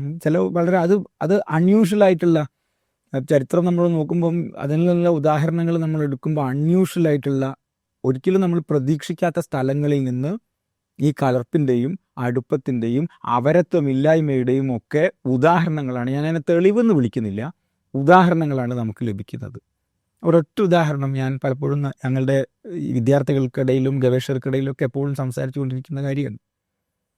ഈ മലബാറിൽ നിന്ന് ഒരുപക്ഷെ ആദ്യമായിട്ട് ക്യാപ്ചർ ചെയ്യുന്ന ഫോട്ടോഗ്രാഫിക് ഇമേജ് എന്ന് പറയുന്നത് ഏറ്റവും ആദ്യത്തെ സ്ട്രാറ്റയിലുള്ള, ആദ്യത്തേതെന്ന് എനിക്ക് ഉറപ്പിച്ച് പറയാൻ കഴിയില്ല, പക്ഷേ ഏറ്റവും ആദ്യത്തെ ഇമേജുകളിൽ ഒന്നാണ് ഈ ഫ്രെഡ് ഫോസറ്റ് എന്ന് നിങ്ങൾക്കൊക്കെ അറിയാമല്ലോ. പടപ്പാട്ടുകൾ മുതൽക്ക് ഈ എടക്കൽ ഗുഹ മുതൽക്ക് തെക്കൻ മലബാറിലെ മാപ്പിളമാരുടെ സാമൂഹ്യ ജീവിതത്തെക്കുറിച്ച് അദ്ദേഹത്തിൻ്റെതായ മുൻധാരണകളോടും അദ്ദേഹത്തിൻ്റെതായ അന്വേഷണ ത്വരയോടും കൂടെ ആലോചിക്കുകയും എഴുതുകയും ഒക്കെ ചെയ്തിട്ടുള്ള ആളാണ്. ഈ ഫ്രെഡ് ഫോസറ്റ് മലബാറിലെ നമ്പൂതിരിമാരെ കുറിച്ച് മദ്രാസ് മ്യൂസിയം ബുള്ളറ്റിനിൽ നിന്ന് പ്രസിദ്ധീകരിച്ചിട്ടുള്ള ഒരു നമ്പറുണ്ട്, ഒരു വോള്യുണ്ട്. അതിനകത്ത് ഒരു നമ്പൂതിരിയുടെ ആ ഇല്ലത്തിൻ്റെ പേരൊക്കെ പറഞ്ഞിട്ടൊരു നമ്പൂതിരിയുടെ ഫോട്ടോ കൊടുത്തിട്ടുണ്ട്. വളരെ പ്രായം ചെന്ന വയോധികനായിട്ടുള്ള ഒരു മലയാള ബ്രാഹ്മണനാണ്. അദ്ദേഹത്തിൻ്റെ കൂടെ ഈ ബ്രാഹ്മണൻ്റെ കൂടെ നിൽക്കുന്ന, നമ്പൂതിരി കൂടെ നിൽക്കുന്ന ഒരു കുട്ടിയുണ്ട്, ബ്രഹ്മചാരി വേഷത്തിലുള്ള മാന്തോളൊക്കെ എടുത്തുകൊണ്ട് നിൽക്കുന്ന ഇത് ഒരുപക്ഷെ ഏറ്റവും ആദ്യത്തെ മലബാറിൽ നിന്ന് ക്യാപ്ചർ ചെയ്തിട്ടുള്ള ഫോട്ടോഗ്രാഫുകളിൽ ഒന്നായിരിക്കും. എന്നിട്ട് ഫോസറ്റ് ഈ ഫോട്ടോഗ്രാഫി വിശദീകരിക്കുന്നുണ്ട്. പലതരം അദ്ദേഹത്തിൻ്റെ മുടിയുടെ കുടുംബം എങ്ങനെയാണ് കെട്ടിയിരിക്കുന്നത്, വസ്ത്രം എങ്ങനെയാണ് ധരിച്ചിരിക്കുന്നത്. അത് ആന്ത്രപ്പോമെട്രിയുടെ കാലം കൂടിയാണ്. മനുഷ്യനെ പ്രത്യേക തരത്തിൽ വംശീയമായും വർഗീയമായും അളവ് തൂക്കങ്ങളുടെ അടിസ്ഥാനത്തിൽ വിശദീകരിക്കുന്ന ആ കാലത്തെ ആന്ത്രപ്പോളജിയുടെ കാലമാണ്. അപ്പോൾ അതിനകത്ത് ഒരു കാര്യം പറയുന്നുണ്ട്, ഈ വയോധികനായിട്ടുള്ള ബ്രാഹ്മണൻ്റെ ശരീരത്തിൽ അദ്ദേഹത്തിൻ്റെ അയൽക്കാരനായിട്ടുള്ള ഒരു മുസ്ലിം ഡിവനർ, അങ്ങനെയാണ് ഫോസറ്റ് പറയുന്നത്, ഒരു മുസ്ലിം ഡിവനർ മന്ത്രിച്ചു കൊടുത്തിട്ടുള്ള ഒരു ഉറുക്ക് കൂടി കെട്ടിയിട്ടുണ്ടെന്ന് പറയുന്നുണ്ട്. ആചാരപരമായിട്ടുള്ള എല്ലാ തരത്തിലുള്ള ആടയാഭരണങ്ങളും ധരിക്കുന്നുണ്ട്. ബ്രഹ്മചാരി വേഷം ധരിച്ചിട്ടുള്ള കൊച്ചുമകൻ അടുത്തിരിക്കുന്നുണ്ട്. വളരെ പ്രൗഢിയോട് കൂടി ഇരിക്കുന്ന ഒരു ഫോട്ടോ ആണ്. അത് നമ്മൾ കാണേണ്ട ഫോട്ടോ, പ്രിൻ്റ് ചെയ്യപ്പെട്ടിട്ടുള്ള ഫോട്ടോ ആണ്. ആ ഫോട്ടോയിലെ വിശദീകരണത്തിൽ പറയുന്നത്, ഇതാ നോക്കൂ, ഇദ്ദേഹത്തിൻ്റെ കയ്യിൽ ഒരു ഉറുക്ക് കെട്ടിയിട്ടുണ്ട്, ഒരു ഷെയ്ക്ക് ജപിച്ച് കൊടുത്തിട്ടുള്ള ഉറുക്ക് കെട്ടിയിട്ടുണ്ട് എന്ന് ഫോസറ്റ് പറയുന്നുണ്ട്. അപ്പോൾ അത് ഉറുക്ക് ശരിയാണോ അല്ല, അങ്ങനെ ആളുകൾ അത് ഫോട്ടോയിലെ വിവരണങ്ങൾ ശരിയാണോ എന്നുള്ള ഒരു തരം കുറ്റാന്വേഷണം നമ്മൾ നടത്തേണ്ട ആവശ്യമില്ല എന്നാണ് ഞാൻ വിചാരിക്കുന്നത്. നടത്താം, താല്പര്യമുള്ളവർക്ക് അത് നടത്താം. പക്ഷേ ഇത് പ്രധാനപ്പെട്ട ഈ നിലയ്ക്കുള്ള ഇത് അത്ഭുതകരം. ഇപ്പോൾ നമ്മൾ ഈ അപരത്വത്തിൻ്റെ കാലത്ത് നിന്ന് പാസ്റ്റിലേക്ക് നോക്കുമ്പോൾ ഫ്യൂച്ചറിലേക്ക് നോക്കുന്ന പോലെ തന്നെയാണല്ലോ പാസ്റ്റിലേക്ക് നോക്കുന്നത്. രണ്ടും നമ്മളെ നിയന്ത്രണത്തിലല്ല. ഈ പ്രസൻറ്റ് മാത്രമേ നമ്മളെ നിയന്ത്രണത്തിലുള്ളൂ. അപ്പോൾ ഇത് നമുക്ക് ഇങ്ങനെയുള്ള അനവധി ഇൻസിഡൻറ്റുകൾ നമുക്ക് കാണാൻ കഴിയും. ഹൈദരലിയുടെ കൊട്ടാരം ഡോക്ടറായിട്ട് ഒരു ജൂതനായിരുന്നു ഉണ്ടായിരുന്നത് എന്ന് നമുക്ക് കാണാൻ കഴിയും.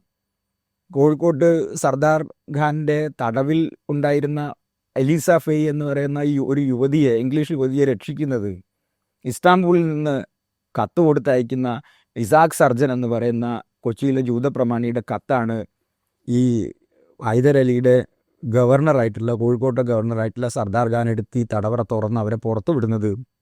നിമിഷപ്രിയയുടെ കാര്യം ആലോചിക്കുമ്പോൾ നമുക്ക് ഇതും കൂടെ ആലോചിക്കാവുന്നതാണെന്ന് തോന്നുന്നു. അപ്പോൾ ഈ നിലയ്ക്കുള്ള കലർപ്പുകളുണ്ട്. ഖസാക്കിനെ കുറിച്ച് പറഞ്ഞു. ഖസാക്കിൽ ശിവരാമൻ നായർക്ക് ബൗദ്ധന്മാരെ തീരെ ഇഷ്ടമല്ല.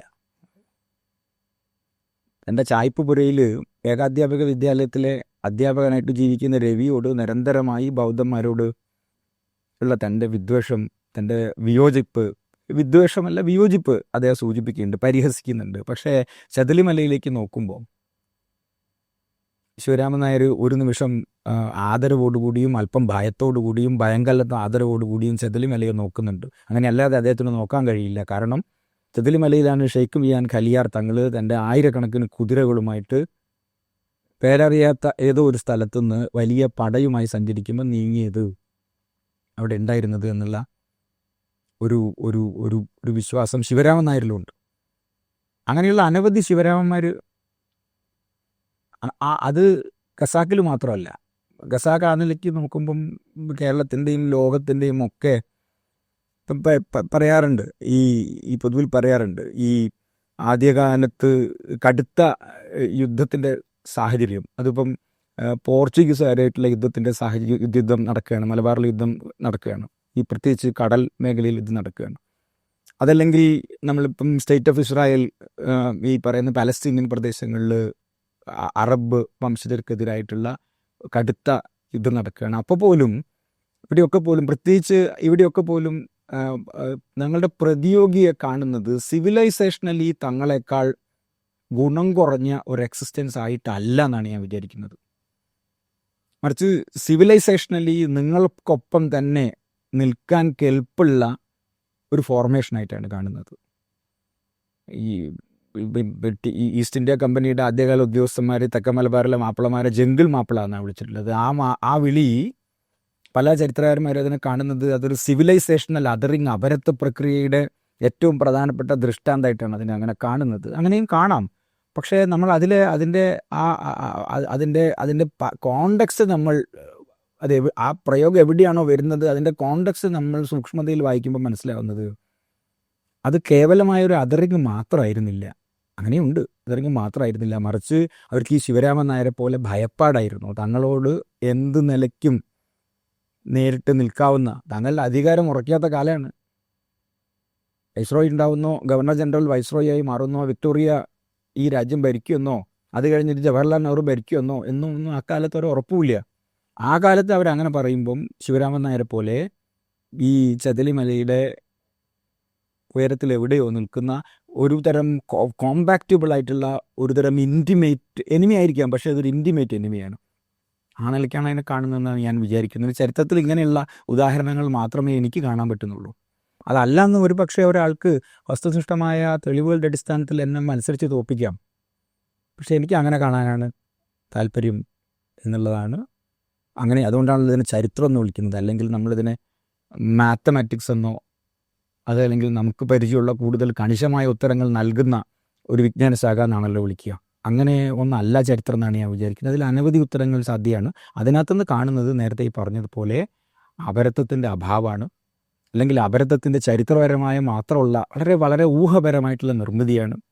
മറ്റൊന്ന് കാണുന്നത് ഈ കലർപ്പിൻ്റെ വലിയ വലിയ ഒരുതരം ചരിത്രമാണ് നമ്മൾ അതിൻ്റെ ധാരാളിത്താണ് നമ്മൾ കാണുന്നത്. അതുകൊണ്ട് തന്നെ നിങ്ങൾക്ക് പലതായും ഈ ഒരു കാലത്ത് ജീവിക്കാൻ പറ്റും എന്നുള്ളതാണ്. അപ്പം അതുകൊണ്ട് അങ്ങനെയുള്ളൊരു ജീവിതം ആളുകൾക്ക് മലബാറിൽ മാത്രമല്ല ലോകത്തിൻ്റെ എല്ലാ ഭാഗങ്ങളിലും സാധ്യമാണെന്നുള്ളതാണ്. വർത്തേമ കോഴിക്കോട്ട് വരുന്നുണ്ട്. വർത്തേമ കോഴിക്കോട്ട് ജീവിക്കുന്നത് ഒരു മുസ്ലിം ഫക്കീറായിട്ടാണ്. അത് എസ്പിയാനേജിൻ്റെ ഒരു പ്രാക്ടിക്കൽ സ്ട്രാറ്റജി ആണെന്ന് നമുക്ക് ഇന്നത്തെ ഈ വലിയ രഹസ്യാന്വേഷണ സംഘടനകളുടെ ഒക്കെ ഉദാഹരണങ്ങൾ എടുത്തുകൊണ്ട് ആലോചിക്കാം. ഞാൻ വിചാരിക്കുന്നത് അങ്ങനെയല്ല എന്നുള്ളതാണ്. അദ്ദേഹം ഹീൽ ചെയ്യുന്നുണ്ട് പലരെയും. ആ ഹീലിങ്ങിനെ കുറിച്ച് ബർത്തേമ പറയുന്നത് നമുക്ക് മറന്നു കളയാം. പക്ഷേ ഈ ആ നിലയ്ക്ക് ഇപ്പം അൻക്വറ്റിൽ ദുപ്പറോ ഫ്രഞ്ച് ഇൻഡോളജിസ്റ്റ് ആയിരുന്നു. വളരെ കൊച്ചിയിലും കോഴിക്കോട്ടും ഈ മാഹിയിലും നീലേശ്വരത്തും ഒക്കെ വന്നു പോയിട്ട് റിപ്പോർട്ട് ചെയ്തിട്ടുള്ള എഴുതി വച്ചിട്ടുള്ള ആളാണ്. അദ്ദേഹം ഈ ഈ ഈ കൽക്കട്ടയിൽ നിന്ന് മദ്രാസിലേക്ക് സഞ്ചരിക്കുന്നത് ഒരു മുസ്ലിം ഫക്കീർ സംഘത്തിൻ്റെ കൂടെയാണ്. ഫക്കീറായിട്ട് വസ്ത്രം ധരിച്ചുകൊണ്ടാണ്, വേഷം ധരിച്ചുകൊണ്ടാണ്. അപ്പോൾ അതൊരു തരം തട്ടിപ്പാണോ എന്ന് നമ്മളിപ്പോൾ ചോദിക്കുന്നതാണ്. പക്ഷേ ഞാൻ വിചാരിക്കുന്നത് ദുപ്പറോ ഫക്കീറിൻ്റെ വേഷം ധരിച്ചപ്പോൾ ഒരു പക്ഷേ അതിനകത്ത് അത് ഒരു വേഷധാരണം മാത്രമായിരിക്കില്ല എന്നാണ് ഞാൻ വിചാരിക്കുന്നത്. അപ്പം അങ്ങനെ പലതായി ജീവിക്കാൻ മനുഷ്യർക്ക് പറ്റിയിട്ടുണ്ടായ ഒരു കാലം ഉണ്ടായിട്ടുണ്ടാകാം. അതാണ് ചരിത്രത്തിൽ കാണുന്നതെന്നാണ് എനിക്ക് വിശ്വസിക്കാൻ താല്പര്യം. അങ്ങനെയൊരു വിശ്വാസം കൊണ്ട് എന്താണ് കാര്യം ചോദിക്കും. ഒരു പക്ഷേ അതായിരിക്കാം ഈ മനുഷ്യൻ്റെ സ്ഥായിഭാവം ഈ തരത്തിൽ പ്രജ്ഞയില്ലാതെ ചെയ്യുന്ന കരുണയാണ് എന്നും ലോണായിട്ടുള്ള എത്തിക്കൽ ആക്ടിവിറ്റിയാണ് എന്നും ഒക്കെ നമുക്ക് വളരെ കഠിനമായി വിശ്വസിക്കാനും വാദിക്കാനും ഒക്കെ പറ്റുന്നത് ഈ നിലയ്ക്കുള്ള ഉദാഹരണങ്ങൾ ചരിത്രത്തിൽ നിന്ന് തിരഞ്ഞെടുക്കുന്നുണ്ടായിരിക്കാം.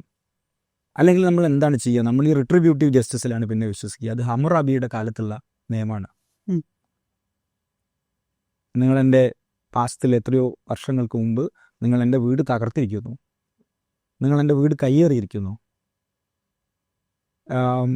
ഞാൻ 500 വർഷം കഴിഞ്ഞിട്ട് ഞാൻ എന്ത് ചെയ്യാണ്? കുറേ ആളുകളെ കൂട്ടി വന്ന് നിങ്ങളുടെ ഭവനം ഞാൻ പൊളിക്കുന്നു, അവിടെ എൻ്റേതായിട്ടുള്ള മറ്റൊരു കെട്ടിടം നിർമ്മിക്കുന്നു.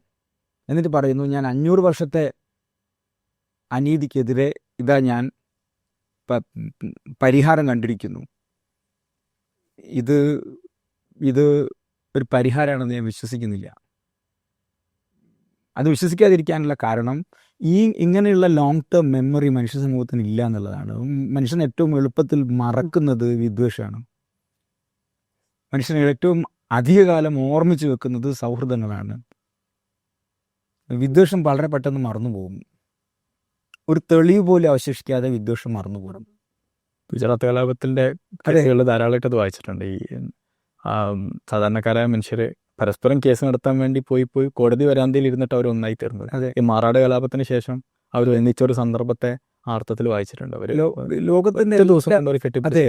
ലോകത്തിൻ്റെ എല്ലാ സംഘർഷബാധിത പ്രദേശങ്ങളിലും നമ്മൾ കാണുന്നത് വളരെ പെട്ടെന്ന് മനുഷ്യർ വിദ്വേഷം മറക്കുന്നു എന്നുള്ളതാണ്. പിന്നെ അത് തലയണക്കിടയിൽ വെച്ച് കിടന്നുറങ്ങുന്ന ആളുകളുണ്ട്.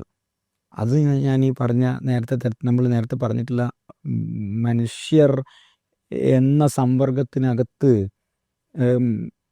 പെടുത്താൻ വളരെ നമുക്ക് ബുദ്ധിമുട്ടുള്ള ഒരു തരം, അവരോട് പോലും പുറത്തു കൊടുക്കുന്നതിനെ കൊണ്ട് കുഴപ്പമില്ല എന്ന നിലയ്ക്ക് ആളുകൾ ആലോചിക്കുമ്പോഴാണ് ഞാൻ മറക്കില്ല എന്ന് പറയുന്നത്. വിദ്വേഷം പെട്ടെന്ന് എത്ര നിർബന്ധം പിടിച്ചാലും വിദ്വേഷം മറന്നുപോകും.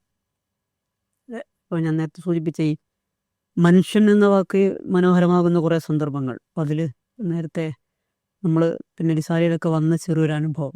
ഈ ഈജിപ്തിലെ യമനിലെ അലി ജിഫ്രി എന്നുള്ള ഒരാൾ, അദ്ദേഹത്തിൻ്റെ ഉമ്മ അയൽവാസിയോട് നിന്ന് ഉപ്പ് കടം ചോദിക്കുന്നൊരു കഥ പറയുന്നുണ്ട്. അപ്പോൾ ഉപ്പ് ഉണ്ടായിരിക്കെ തന്നെ ഉപ്പ് എന്തിനാണ് അയൽവാസിയിൽ നിന്ന് ചോദിക്കുന്നത്?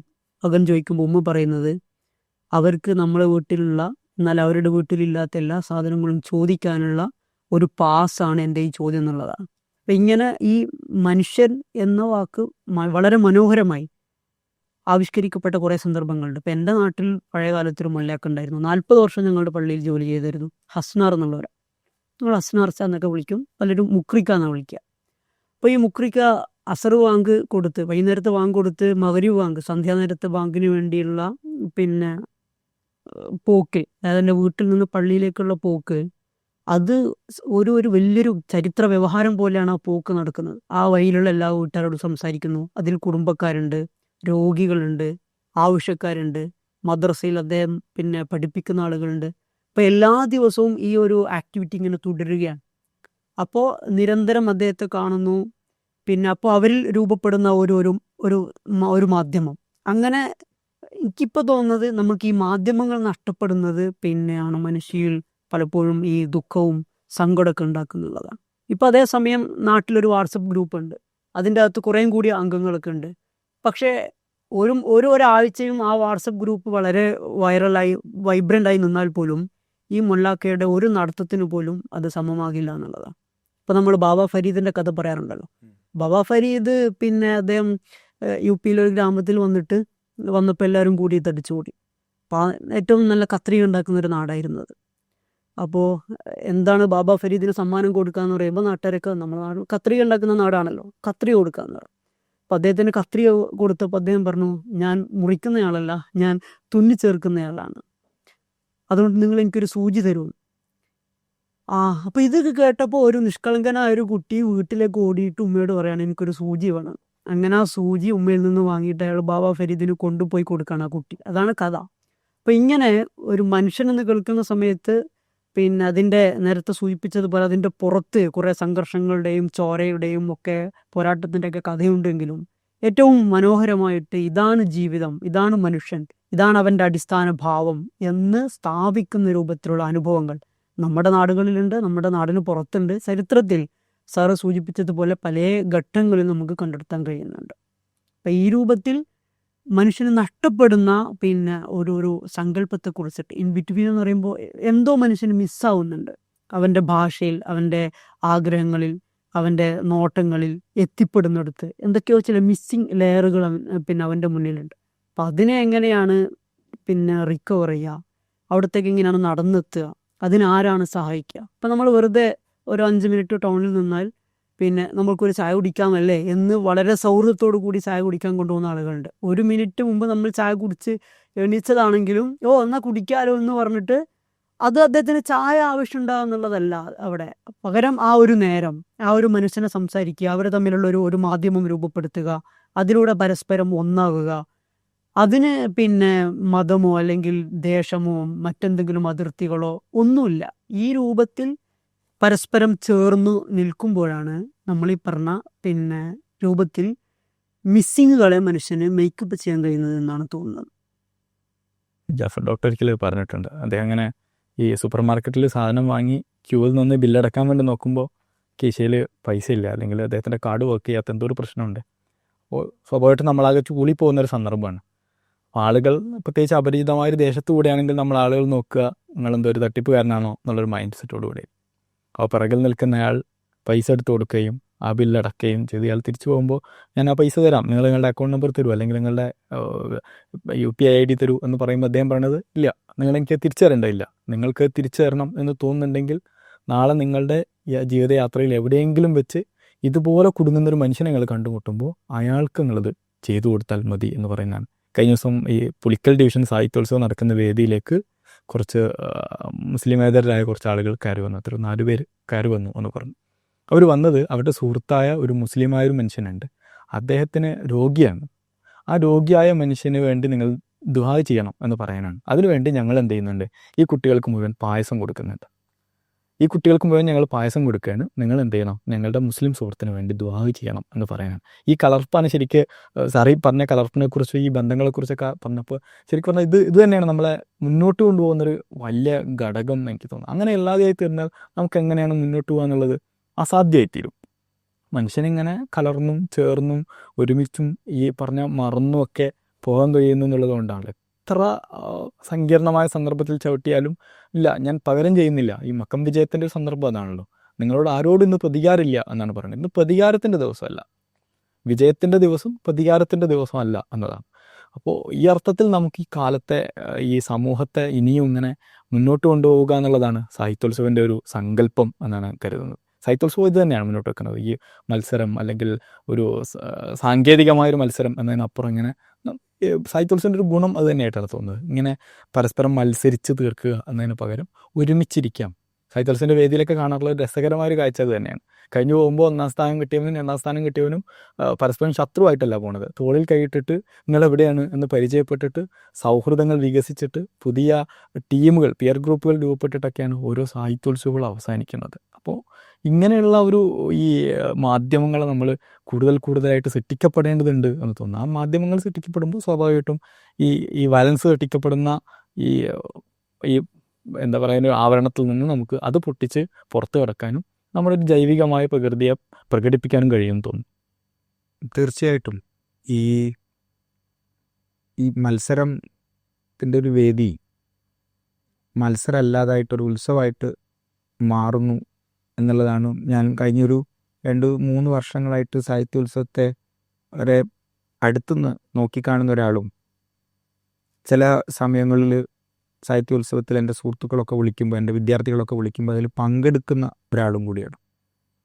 അതിൽ ഞാൻ ശ്രദ്ധിച്ചിട്ടുള്ള ഒരു കാര്യം, ഒരു സാഹിത്യോത്സവം കഴിയുമ്പോൾ തന്നെ അടുത്ത സാഹിത്യോത്സവത്തിനുള്ള ഒരുക്കങ്ങൾ ആരംഭിക്കുകയും, അഥവാ സാഹിത്യോത്സവം കഴിയുന്നില്ല. അതായത് ഞാൻ അതിലേക്കാണ് വരുന്നത്. അത് കഴിയുന്നില്ല എന്നുള്ളതാണ്. അങ്ങനെ വരുമ്പം ഈ തരം സാഹിത്യോത്സവ വേദികളിൽ അവിടെ കവിതകളൊക്കെ എഴുതുന്ന പല ആളുകളെയും നമ്മൾ കണ്ടിട്ടുണ്ട്, കവിതകൾ വായിച്ചിട്ടുണ്ട്. എനിക്ക് തോന്നുന്നു ഏറ്റവും മറ്റൊരു തെളിവും നമുക്ക് ഇതിൻ്റെ ക്രിയേറ്റിവിറ്റിയെക്കുറിച്ച് ഇത് ഉണ്ടാക്കുന്ന ഒരു തരം ഈ സർഗാത്മകതയിലെ ഒരു തരം ഇടപെടലിനെ കുറിച്ച് മറ്റൊരു തെളിവും ആവശ്യമില്ല. അവിടെ ഇറങ്ങുന്ന ഈ പറയുന്ന റിസാലയിലും അതുപോലെ തെളിച്ചത്തിലും അതുപോലെയുള്ള മാധ്യമങ്ങളിലും ഒക്കെ വരുന്ന കവിതകൾ നോക്കിയാൽ മതി. ഈ കേരളത്തിലെ വീക്കിലികൾക്കകത്ത് രൂപം കൊള്ളുന്ന കവിതകൾ നോക്കിയാൽ മതി, അല്ലെങ്കിൽ ഈ സാഹിത്യോത്സവത്തിൽ തന്നെ എഴുതപ്പെടുന്ന കവിതകൾ നോക്കിയാൽ മതി. പലപ്പോഴും ജഡ്ജസ് ആയിട്ടൊക്കെ പോയിട്ടുള്ള ഉസ്താദുമാർ പറയാറുണ്ട്, ഏത് കവിതയ്ക്ക് 1ാം സമ്മാനം കൊടുക്കണം എന്ന് തീർച്ചയാകാത്ത തരത്തിലുള്ള നല്ല കവിതകൾ, അല്ലെങ്കിൽ തീർച്ചയായും തരത്തിലുള്ള കവിതകൾ നമുക്ക് കാണുന്നു എന്നുള്ളതാണ്, അവിടെ വരുന്നു എന്നുള്ളതാണ്.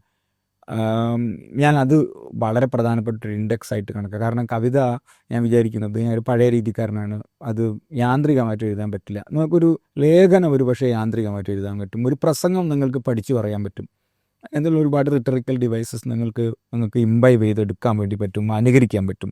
പക്ഷെ കവിത അങ്ങനെ പറ്റാത്ത ഒരു മാധ്യമമായിട്ടാണ് ഞാൻ വിചാരിക്കുന്നത്. അപ്പോൾ ആ കവിതയുടെ മണ്ഡലത്തിൽ ഇത്രയധികം ക്രിയേറ്റീവായിട്ടുള്ള ഈ എന്താ കാവ്യ വസ്തുക്കൾ അവിടെ നിന്ന് ഉണ്ടാവുന്നു. ചെറുതായിരിക്കാം, ഒരു ഈരടി ആയിരിക്കാം ഉണ്ടാവുന്നു, അല്ലെങ്കിൽ ഒരു ചെറിയ കവിതയായിരിക്കാം ഉണ്ടാവുന്നു എന്നത് തന്നെ വളരെ ആശാവഹമായിട്ടുള്ളൊരു കാര്യമാണ്. അത് അത്യന്തം കുറച്ചുകൂടെ നല്ല തരത്തിൽ നിരന്തരമായി നടക്കുന്ന ഒരു പരിപാടിയായിട്ട് എല്ലാ കാലത്തും നിലനിൽക്കണം തന്നെയാണ് ആഗ്രഹിക്കുന്നത്. അതുണ്ടാവുമെന്ന് പ്രതീക്ഷിക്കുകയും ചെയ്യുന്നുണ്ട്. നമ്മുടെ ഈ സംസാരിച്ചുകൊണ്ടിരിക്കുന്ന വിഷയസും ഈ മോഡേൺ ഇൻ ബിറ്റ്വീൻ എന്ന തീമിൽ മോഡേണിറ്റി എങ്ങനെയാണ് എൻഗേജ് ചെയ്യുന്നുള്ളത് ഒരു ആലോചനയാണെന്നാണ് ഞാൻ വിചാരിക്കുന്നത്. അതായത് മോഡേണിറ്റിയിൽ ഞാൻ എന്നൊരു ഈഗോ രൂപപ്പെടുമ്പോൾ സ്വാഭാവികമായിട്ടും ഞാനല്ലാത്ത ഒരാൾ എൻ്റെ ശത്രു, എല്ലാ രാഷ്ട്രങ്ങളും എൻ്റെ ശത്രു ആര് എന്ന് തീരുമാനിക്കുകയും അവരോട് എങ്ങനെ യുദ്ധം ചെയ്യാമെന്ന ആലോചനയിലാണല്ലോ. ആ രാജ്യത്തിൻ്റെ അകത്ത് ജീവിക്കുന്ന ആളുകളും നമ്മുടെ ശത്രു ഇന്ന രാജ്യമാണെന്നുള്ളൊരു സങ്കല്പനം ഉള്ളിൽ കൊണ്ടു നടക്കുന്നുണ്ട്. ഒരു ന്യൂനപക്ഷം എങ്കിലും അത് കൊണ്ടു നടക്കുന്നുണ്ട്. അപ്പോൾ ഈ മോഡേണിറ്റി രൂപപ്പെടുത്തുന്ന ഒരു ഈഗോ, ഞാൻ എന്ന ഒരു ബോധം അല്ലെങ്കിൽ ഈ അഹംഭാവം, അതാണ് ഈ മനുഷ്യർക്കിടയിൽ വലിയ ഗ്യാപ്പുകൾ രൂപപ്പെടുത്തുകയും എൻ്റെ വീട് അല്ലെങ്കിൽ എൻ്റെ വണ്ടി അതിൽ ഞാൻ മാത്രം. അതുകൊണ്ടാണ് പലപ്പോഴും ഈ വലിയ ട്രാഫിക് ജാമുകൾ പോലും ഉണ്ടാകുന്നത്. എല്ലാവരും ഒരു വണ്ടിയിൽ, സ്വന്തം വണ്ടിയിൽ സഞ്ചരിക്കുക, ഒരാളാണെങ്കിൽ പോലും വലിയ വണ്ടി എടുത്ത് സഞ്ചരിക്കുക, അത് വലിയൊരു പേഴ്സണൽ ഐക്കണായിട്ട് അതിനെ എടുക്കുക. പല രാജ്യങ്ങളിലും അത് നിരോധിക്കപ്പെട്ടിട്ടുണ്ടെങ്കിലും പക്ഷെ നമ്മളുടെ അകത്ത് ഇതൊരു സ്റ്റാറ്റസായി കൊണ്ടെടുക്കുകയും അദ്ദേഹത്തെക്കാൾ എനിക്ക് ഒരല്പം മികവുണ്ട് ഭാഷയിലും അതുപോലെ തന്നെ വേഷത്തിലും സമ്പത്തിലും എന്നൊക്കെ വിചാരിക്കുന്ന ഒരുതരം ഈഗോപരമായിട്ടുള്ള ഒരു ഭാവം അല്ലെങ്കിൽ ഒരു ബോധം പലപ്പോഴും വലിയ ഗ്യാപ്പുകൾ രൂപപ്പെടുത്താൻ കാരണമായിട്ടുണ്ടെന്നുള്ളതാണ്. അങ്ങനെ ആകുമ്പോൾ ഒരു മുസ്ലിം കമ്മ്യൂണിറ്റിയെ സംബന്ധിച്ച് വിശേഷിച്ചും ഈ ഈഗോ എന്ന് പറയുന്നത് അല്ലെങ്കിൽ ഞാൻ എന്ന ഭാവം അത് ഒരു നിലക്കും ടച്ച് ചെയ്യാൻ പാടില്ലാത്തൊരു സംഗതിയാണ്. കാരണം നമ്മുടെ എല്ലാം നിലനിൽക്കുന്നത് നമ്മുടെ വിശ്വാസമാണെങ്കിലും സങ്കല്പങ്ങളാണെങ്കിലും കർമ്മങ്ങളാണെങ്കിലും അത് നമ്മൾ രൂപപ്പെടുത്തുന്നതല്ല, അത് നമ്മൾ വേറൊരാളെ ഫോളോ ചെയ്ത് രൂപപ്പെടുന്നതാണ്. ഇപ്പോൾ ഫോളോ ചെയ്യുക എന്നുള്ളത് ഒരർത്ഥത്തിൽ ഇതിന് വിരുദ്ധമായൊരു സംഗതിയാണ്. ഞാൻ ഒറ്റക്ക് നിൽക്കുക, സ്വതന്ത്രമായി നിൽക്കുക, എനിക്ക് എൻ്റെ വാദം എന്നൊക്കെ പറയുന്നതിനോട് തീർത്തും വിരുദ്ധമായിട്ടുള്ളൊരു ആശയമാണ് ഫോളോ ചെയ്യുക എന്നുള്ളത്. അങ്ങനെയാണല്ലോ. അപ്പോൾ ഈ രൂപത്തിൽ നമ്മൾ പാവനമായി കരുതുന്ന ഒരാശയത്തിൻ്റെ അകത്തും ഇതിൻ്റെ അറ്റാക്ക് ഉണ്ടാകുന്നുണ്ട് ഈ മോഡേണിറ്റിയുടെ. അപ്പം അതും കൂടി നമ്മുടെ ചർച്ചയിൽ വരികയും അതിനെ പരിഹരിക്കാവുന്ന രൂപത്തിൽ അതിനെക്കുറിച്ച് ആലോചിക്കുകയും ചെയ്യുന്ന സന്ദർഭങ്ങളും കൂടി ഇത്തരം പിന്നെ സാഹിത്യോത്സവം പോലെയുള്ള മാധ്യമങ്ങളെ മുൻനിർത്തി വേണം എന്നാണ് പിന്നെ ഈ ഇതുമായി ബന്ധപ്പെട്ട് ഞാൻ വിചാരിക്കുന്നത്. അതൊരു വളരെ ഈ പറയുന്ന ഇത്തരം ഒരു വാക്കിലോ ഒരു ദിവസത്തിലോ ഒരുപാട് ചർച്ചകളിലോ പറയാൻ പറ്റുന്ന ചർച്ചകളുടെ ദൈർഘ്യം എടുത്താലും പറയാൻ പറ്റുന്ന ഒരു കൺസേൺ അല്ല അത് അത്രയും മേൽ കോംപ്ലിക്കേറ്റഡ് ആയിട്ടുള്ള എന്താ പറയേണ്ടത്, അതൊരു തരം എനിക്ക് അതിന് ഉത്തരവില്ല. എനിക്ക് എൻ്റെ റെസ്പോൺസ് ഇത്ര മാത്രമാണ് അതിനോടുള്ളത്. വളരെ ഈഗോട്ടിക് ആയിട്ടുള്ള പരസ്പരം മത്സരിക്കുന്ന ആളുകളിൽ പോലും മത്സരം ഇല്ലാണ്ടാവുന്ന ഒരു സമയം ഉണ്ടാവും എന്നാണ് ഞാൻ പ്രതീക്ഷിക്കുന്നത്. നിങ്ങൾ ഈ മലയാളത്തിലൊരു ഈ രസകരമായിട്ടുള്ളൊരു കാവ്യമുണ്ട്, മലയാളം ഇപ്പോൾ ഒരു പാട്ടാണത്, വൈരാഗ്യ ചന്ദ്രോദയം എന്ന് പറഞ്ഞിട്ട്. ആ പാട്ടിൻ്റെ പ്രത്യേകത എന്ന് പറഞ്ഞു കഴിഞ്ഞാൽ മലയാളത്തിൽ നിന്ന് ഒരുപക്ഷെ ആദ്യമായി തർജ്ജമ ചെയ്യപ്പെട്ട, അത് ഇംഗ്ലീഷിലേക്ക് മാത്രമല്ല ഇറ്റാലിയനിലേക്കും ഒക്കെ തന്നെ തർജ്ജമ ചെയ്യപ്പെട്ട, അക്കാലത്ത് 17-ാം നൂറ്റാണ്ടിൻ്റെ അവസാന കാലത്ത് ജസ്യൂട്ടുകളൊക്കെ വളരെ ശ്രദ്ധയോടുകൂടി പകർത്തി എഴുതി കൊണ്ടുപോയിട്ടുള്ള പാട്ടുകളിൽ ഒന്നാണ് വൈരാഗ്യ ചന്ദ്രോദയം എന്ന് പറയുന്നത്. ഒരു രാജാവിന്, ആ രാജാവ് രസകരമായിട്ടുള്ള പാട്ടിൻ്റെ ആളാണ്. ആ രാജാവ് സ്വന്തം കൊട്ടാരത്തിൽ കൊല്ലപ്പെടുന്ന ആളാണ്. ഞാൻ അതിലേക്കൊന്നും പോകുന്നില്ല. അപ്പം വൈരാഗ്യ ചന്ദ്രോദയത്തിൽ പറയുന്നുണ്ട്, പല കവിതകളിലും പല ഈ ആധുനിക പൂർവ്വ അല്ലെങ്കിൽ അത്യാധുനിക കാലത്തെ ഈ ക്രിയേറ്റീവായിട്ടുള്ള സർഗാത്മക മണ്ഡലത്തെ നമ്മൾ നിരന്തരമായി കാണുന്നുണ്ട്. അത് ജീവിതത്തിൻ്റെ നിരർത്ഥകതയെക്കുറിച്ച് പറയുക എന്നതല്ല. അത് നിങ്ങൾക്ക് ഏത് ചരിത്ര സന്ദർഭത്തിലും ജീവിതത്തിൻ്റെ നിരർത്ഥകതയെക്കുറിച്ച് നമുക്ക് ഒരുപാട് രാത്രികളിൽ പറഞ്ഞുകൊണ്ടിരിക്കാം, പകലും പറഞ്ഞുകൊണ്ടിരിക്കാം. പക്ഷെ ഇത് ജീവിതത്തിൻ്റെ നിരർത്ഥകതയെക്കുറിച്ചല്ല പറയുന്നത് ഒറ്റ കാര്യം മാത്രമേ ഉള്ളൂ. ഈ തരത്തിൽ ഈഗോട്ടിക്കായിട്ടുള്ള പരസ്പരം അപരനോടുള്ള മത്സരത്തിൻ്റെ അടിസ്ഥാനത്തിൽ നിങ്ങൾ എന്തിനാണ് നിങ്ങളുടെ സമയം പാഴാക്കുന്നത് എന്നാണ് ചോദിക്കുന്നത്. കാരണം 100 വർഷം ജീവിച്ചിരിക്കുന്ന ഒരാൾ 50 വർഷം ഉറങ്ങിത്തീരും എന്നുള്ളതാണ് അതിൻ്റെ യുക്തി. ഈ ബാക്കിയുള്ള 50 വർഷത്തിൽ പ്രജ്ഞയില്ലാതെ ഒരു 15 വർഷം കഴിയുന്നതാണ്. ബാക്കിയുള്ള 70 വയസ്സ് കഴിഞ്ഞാൽ മനുഷ്യന് എന്തിനു കൊള്ളാം എന്ന് ഇതൊരു ഹംസപ്പാട്ടാണ്. ഹംസം രാജാവിനോട് ചോദിക്കുന്നുണ്ട്. അപ്പോൾ ആ നിലയ്ക്ക് നിങ്ങൾക്ക് വളരെ ക്ഷണികമായിട്ടുള്ള ഒരു സമയം മാത്രമേ ആലോചനയ്ക്കും ഈ പറയുന്ന കരുണ കാണിക്കുന്നതിനൊക്കെ ഉള്ളൂ എന്നും, ആ ക്ഷണികമായ സമയം എന്തിനാണ് ഈ മത്സരത്തിൽ കൊടുക്കുന്നത്, മത്സരത്തിൽ വിട്ടുകൊടുക്കുന്നത് എന്ന വളരെ പിന്നെ എന്താ പറയേണ്ടത്, വളരെ ഒരുതരം ഗുരുവചനം പോലെയുള്ള ഒരു നേരത്തെ പറഞ്ഞ ഈ ഫോളോയിങ്, അല്ലെങ്കിൽ നമുക്ക് ഫോളോ ചെയ്യാൻ പറ്റുന്ന തരത്തിലുള്ള അനവധി ഉപദേശങ്ങളിൽ ഒന്നാണിത്. അപ്പം അത് നിങ്ങൾ മത്സരിക്കേണ്ട, മത്സരം കൊണ്ട് യാതൊരു കാര്യമില്ല എന്ന് മാത്രമല്ല അതിനകത്ത് പറയുന്നത്, അതിനേക്കാൾ അതിൻ്റെ മർമ്മത്തിലേക്ക് ഇത് എത്തുന്നുണ്ടെന്ന് ഞാൻ വിചാരിക്കുന്നത്. അത് ഇവിടെ മാത്രമല്ല, ലോകത്തിൻ്റെ എല്ലാ പ്രദേശങ്ങളിലും സമാനമായിട്ടുള്ള ആലോചനകൾ നിലനിൽക്കുന്നുണ്ട് എന്നാണ് ഞാൻ വിചാരിക്കുന്നത്. കാരണം അപ്പം അത് ലൗകിക ജീവിതത്തിൻ്റെ നിരർത്ഥകതയെക്കുറിച്ച് മാത്രമല്ല അത് പറയുന്നത്, എന്തിനാണ് ഈ സമയം ഇങ്ങനെ നിരർത്ഥകമാക്കുന്നത് എന്നാണ് പറയുന്നത്. ഈ സമയം എന്തിനാണ് ഇങ്ങനെ നിരർത്ഥകമാക്കുന്നത്? കാരണം നിങ്ങൾക്ക് ക്രോധം ഉണ്ടാകുന്നതോടുകൂടി നിങ്ങൾക്ക് പറുദീസ നഷ്ടം ഉണ്ടാകുന്നു എന്നുള്ളതാണ്. ഈ കാമം ഉണ്ടാവുന്നതിൻ്റെ കൂടെ ലജ്ജ ഉണ്ടാവുന്നതിൻ്റെ കൂടെ കാമം ഉണ്ടാവുന്നതിൻ്റെ കൂടെ ക്രോധം ഉണ്ടാവുന്നതോടുകൂടി നിങ്ങൾക്ക് പറുദീസ നഷ്ടപ്പെടുന്നു എന്നാണ് ഉൽപ്പത്തി കഥ. അപ്പോൾ ക്രോധം ഉണ്ടാവുന്നു, പറുദീസ നഷ്ടപ്പെടുമ്പോൾ എന്താ സംഭവിക്കുന്നത്? ദൈവത്തിൽ നിന്ന് നിങ്ങൾ അകന്നു പോകുന്നു എന്നുള്ളതാണ് അതിൻ്റെ. അപ്പോൾ ക്രോധ കാരണമാണ് നിങ്ങൾ ദൈവത്തിൽ നിന്ന് അകന്നു പോകുന്നത് എന്നുള്ളതാണ്. അപ്പോൾ ദൈവത്തിലേക്ക് നമ്മൾ അടുക്കുമ്പോൾ ക്രോധത്തിൻ്റെ നിരാസം സംഭവിക്കും, ഭേദത്തിൻ്റെ നിരാസം സംഭവിക്കും. അങ്ങനെ വരുമ്പം നിങ്ങൾക്ക് ഈ ഭേദങ്ങളൊന്നും തന്നെ നിങ്ങൾ തിരിച്ചറിയില്ല. ഈ സുപ്രയ്ക്ക് ഇരിക്കുന്നത് ആരാണ് എന്ന് നിങ്ങൾ ചോദിക്കില്ല. ഈ നമ്മൾ ഫോളോ ചെയ്യുന്ന ആളുകളൊന്നും തന്നെ, മലബാറിൽ യാതൊരു വ്യത്യാസമില്ലാതെ ആളുകൾ ഫോളോ ചെയ്യുന്ന ആരും തന്നെ നിങ്ങൾ ആരാണെന്ന് ഒരിക്കലും ആരെങ്കിലും എവിടെയും ചോദിച്ചിട്ടുണ്ടോ എന്നുള്ളത് നമ്മളുടെ രേഖപ്പെടുത്തപ്പെട്ട ഓർമ്മയിലൊന്നുമില്ല. അന്യർക്ക് ഇങ്ങോട്ട് പ്രവേശനമില്ല എന്ന് എഴുതി വെക്കുന്ന ഒരു തോട്ടത്തിൻ്റെ ഉടമയായിട്ട് ആരും നിന്നിട്ടില്ല എന്നുള്ളതാണ്. എല്ലാവരും വരൂ എന്ന് മാത്രമാണ് ഈ പറയുന്ന നമ്മൾ ഫോളോ ചെയ്യുന്ന ആളുകളൊക്കെ പറഞ്ഞിട്ടുള്ളത്. എല്ലാവർക്കും പ്രവേശനമുള്ള നാരായണ ഗുരു തന്നെ അത് വളരെ മാതൃകാ സ്ഥാനമാണിത് എന്ന് അങ്ങനെയുള്ള മാതൃകാ സ്ഥാനങ്ങളാണ് ഇവിടെ ഉണ്ടാക്കി വെച്ചിട്ടുള്ളത്. നമ്മുടെ ചരിത്രത്തിൽ അങ്ങനെയുള്ള മാതൃകാ സ്ഥാനങ്ങൾ മാത്രമേ ഉള്ളൂ. മറ്റൊന്ന് നമ്മുടെ ചരിത്രത്തിൻ്റെ ഭാഗമല്ല എന്നുള്ളതാണ്.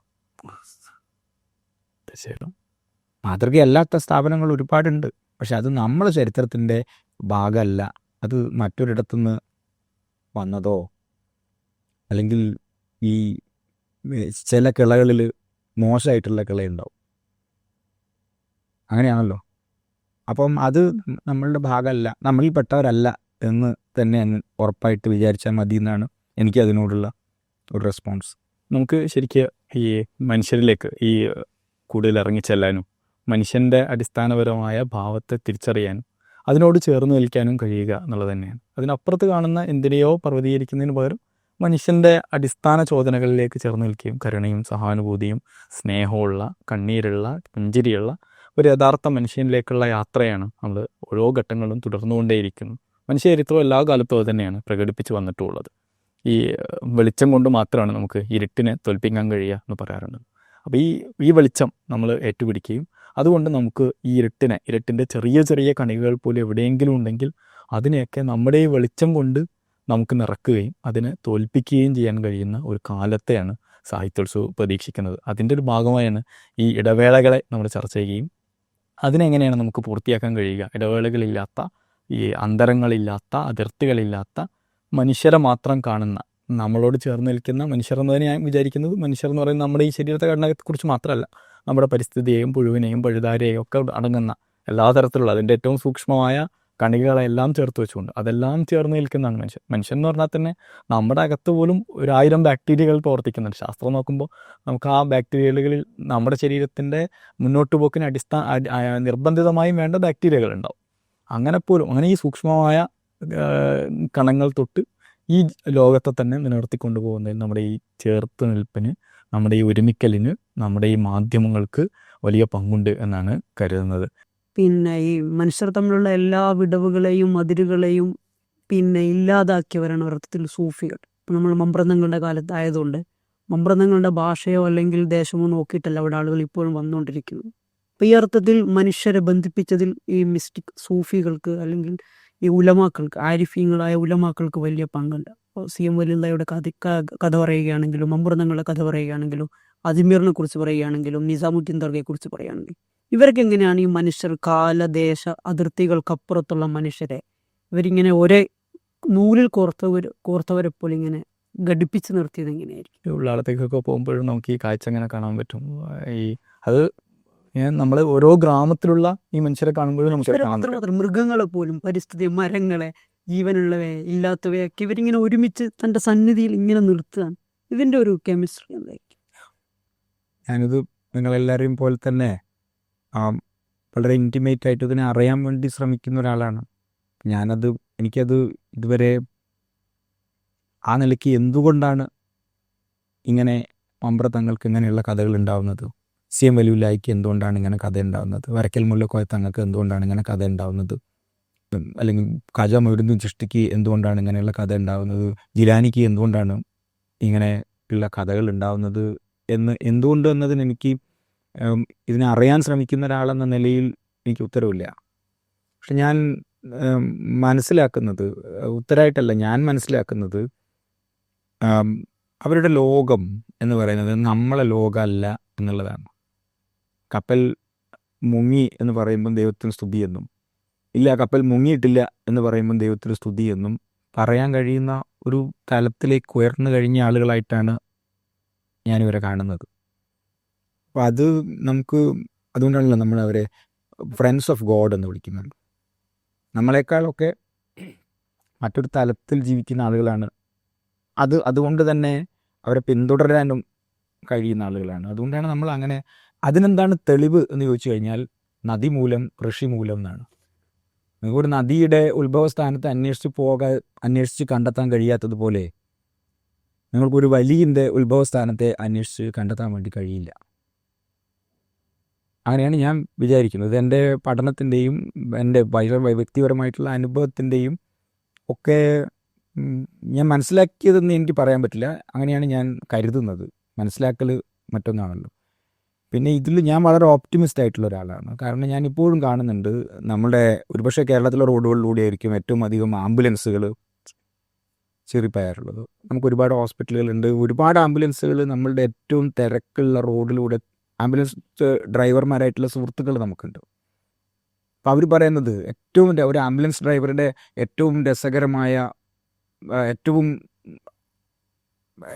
നമ്മുടെ സുഹൃത്തുക്കൾ പറഞ്ഞിട്ടുള്ള ഏറ്റവും ഓർമ്മിക്കുന്ന ഒരു ഘട്ടം എന്ന് പറയുന്നത്, ഒരു ആംബുലൻസ് ഡ്രൈവറുടെ ഏറ്റവും സുവർണമായ ഒരു സമയം എന്ന് പറയുന്നത് ഈ ആംബുലൻസ് പോകുമ്പം വഴിയിൽ നിന്ന് ആളുകൾ ഈ പോകുന്ന രോഗിക്ക് വേണ്ടി പ്രാർത്ഥിക്കുന്നത് കാണുന്ന ഘട്ടമാണ്. അത് കാണാറുണ്ടെന്നാണ് കേരളത്തിലെ എല്ലാ ആംബുലൻസ് ഡ്രൈവർമാരും അവരുടെ സ്വകാര്യമായിട്ടുള്ള അവരുടെ സംഭാഷണങ്ങളിൽ പറയുന്നത്. രോഗി ജീവിക്കുകയോ അസുഖം മാറുമോ എന്നതൊക്കെ മറ്റുള്ള കാര്യമാണ്. പക്ഷെ ഏറ്റവും ഒരു വലിയ ജാഥ വഴിമാറി കൊടുക്കുന്നു എന്നുള്ളതാണ്. വലിയ ആൾക്കൂട്ടം ഒരൊറ്റ നിമിഷം കൊണ്ട് മാറുന്നു എന്നുള്ളതാണ്. അപ്പോൾ അങ്ങനെ വരുമ്പോൾ അത് ആരാണ് ഈ ആംബുലൻസിനകത്ത് എന്നൊരു ചോദ്യം ചിലപ്പോൾ ഉണ്ടാവും. പക്ഷേ എങ്കിലും അതിന് ആളുകൾ വഴിമാറി കൊടുക്കുന്നു. വഴിയിലിരുന്ന് ആളുകൾ എത്രയോ തവണ ഞാൻ കണ്ടിട്ടുണ്ട്. കാലടിയിലെ MC റോഡിലൂടെ ആംബുലൻസുകൾ ചീറിപ്പായുമ്പോൾ സ്കൂൾ കുട്ടികളായിട്ടുള്ള ആളുകൾ, വഴിപോക്കരായിട്ടുള്ള ആളുകൾ ഈ ആംബുലൻസിലെ രോഗിയുടെ സൗഖ്യത്തിന് വേണ്ടിയിട്ട് ഒരു നിമിഷമെങ്കിലും ആളുകൾ അത് ചെയ്യുന്നുണ്ട് എന്നുള്ളതാണ്. അത് വളരെ ഇൻറ്റൻസ് ആയിട്ടുള്ളൊരു എമോഷണൽ മൊമെൻ്റാണ്. അതാണ് ഈ ആംബുലൻസുകളെയും എല്ലാ ലൈഫ് സേവിങ് മെക്കാനിസങ്ങളെയും എല്ലാ സൗഹൃദം ഉണ്ടാക്കാനുള്ള മെക്കാനിസങ്ങളെയും വളരെ പ്രത്യാശയോടുകൂടെ അതിൽ ഇൻവോൾവ് ചെയ്യാൻ നമ്മളെ സഹായിക്കുന്നത് ഇങ്ങനെയുള്ള മനുഷ്യരാണ്. അപ്പം അങ്ങനെ ഒരു മൊമെൻ്റ് മനുഷ്യനുണ്ട് എന്നാണ് ഞാൻ വിചാരിക്കുന്നത്. ഇത് മാത്രമാണ് എനിക്ക് ഇതിനെക്കുറിച്ച് റിഫ്ലക്റ്റ് ചെയ്യാനുള്ള, ഈ ഒരു വിഷയത്തെക്കുറിച്ച് റിഫ്ലക്റ്റ് ചെയ്യാനുള്ള കാര്യം.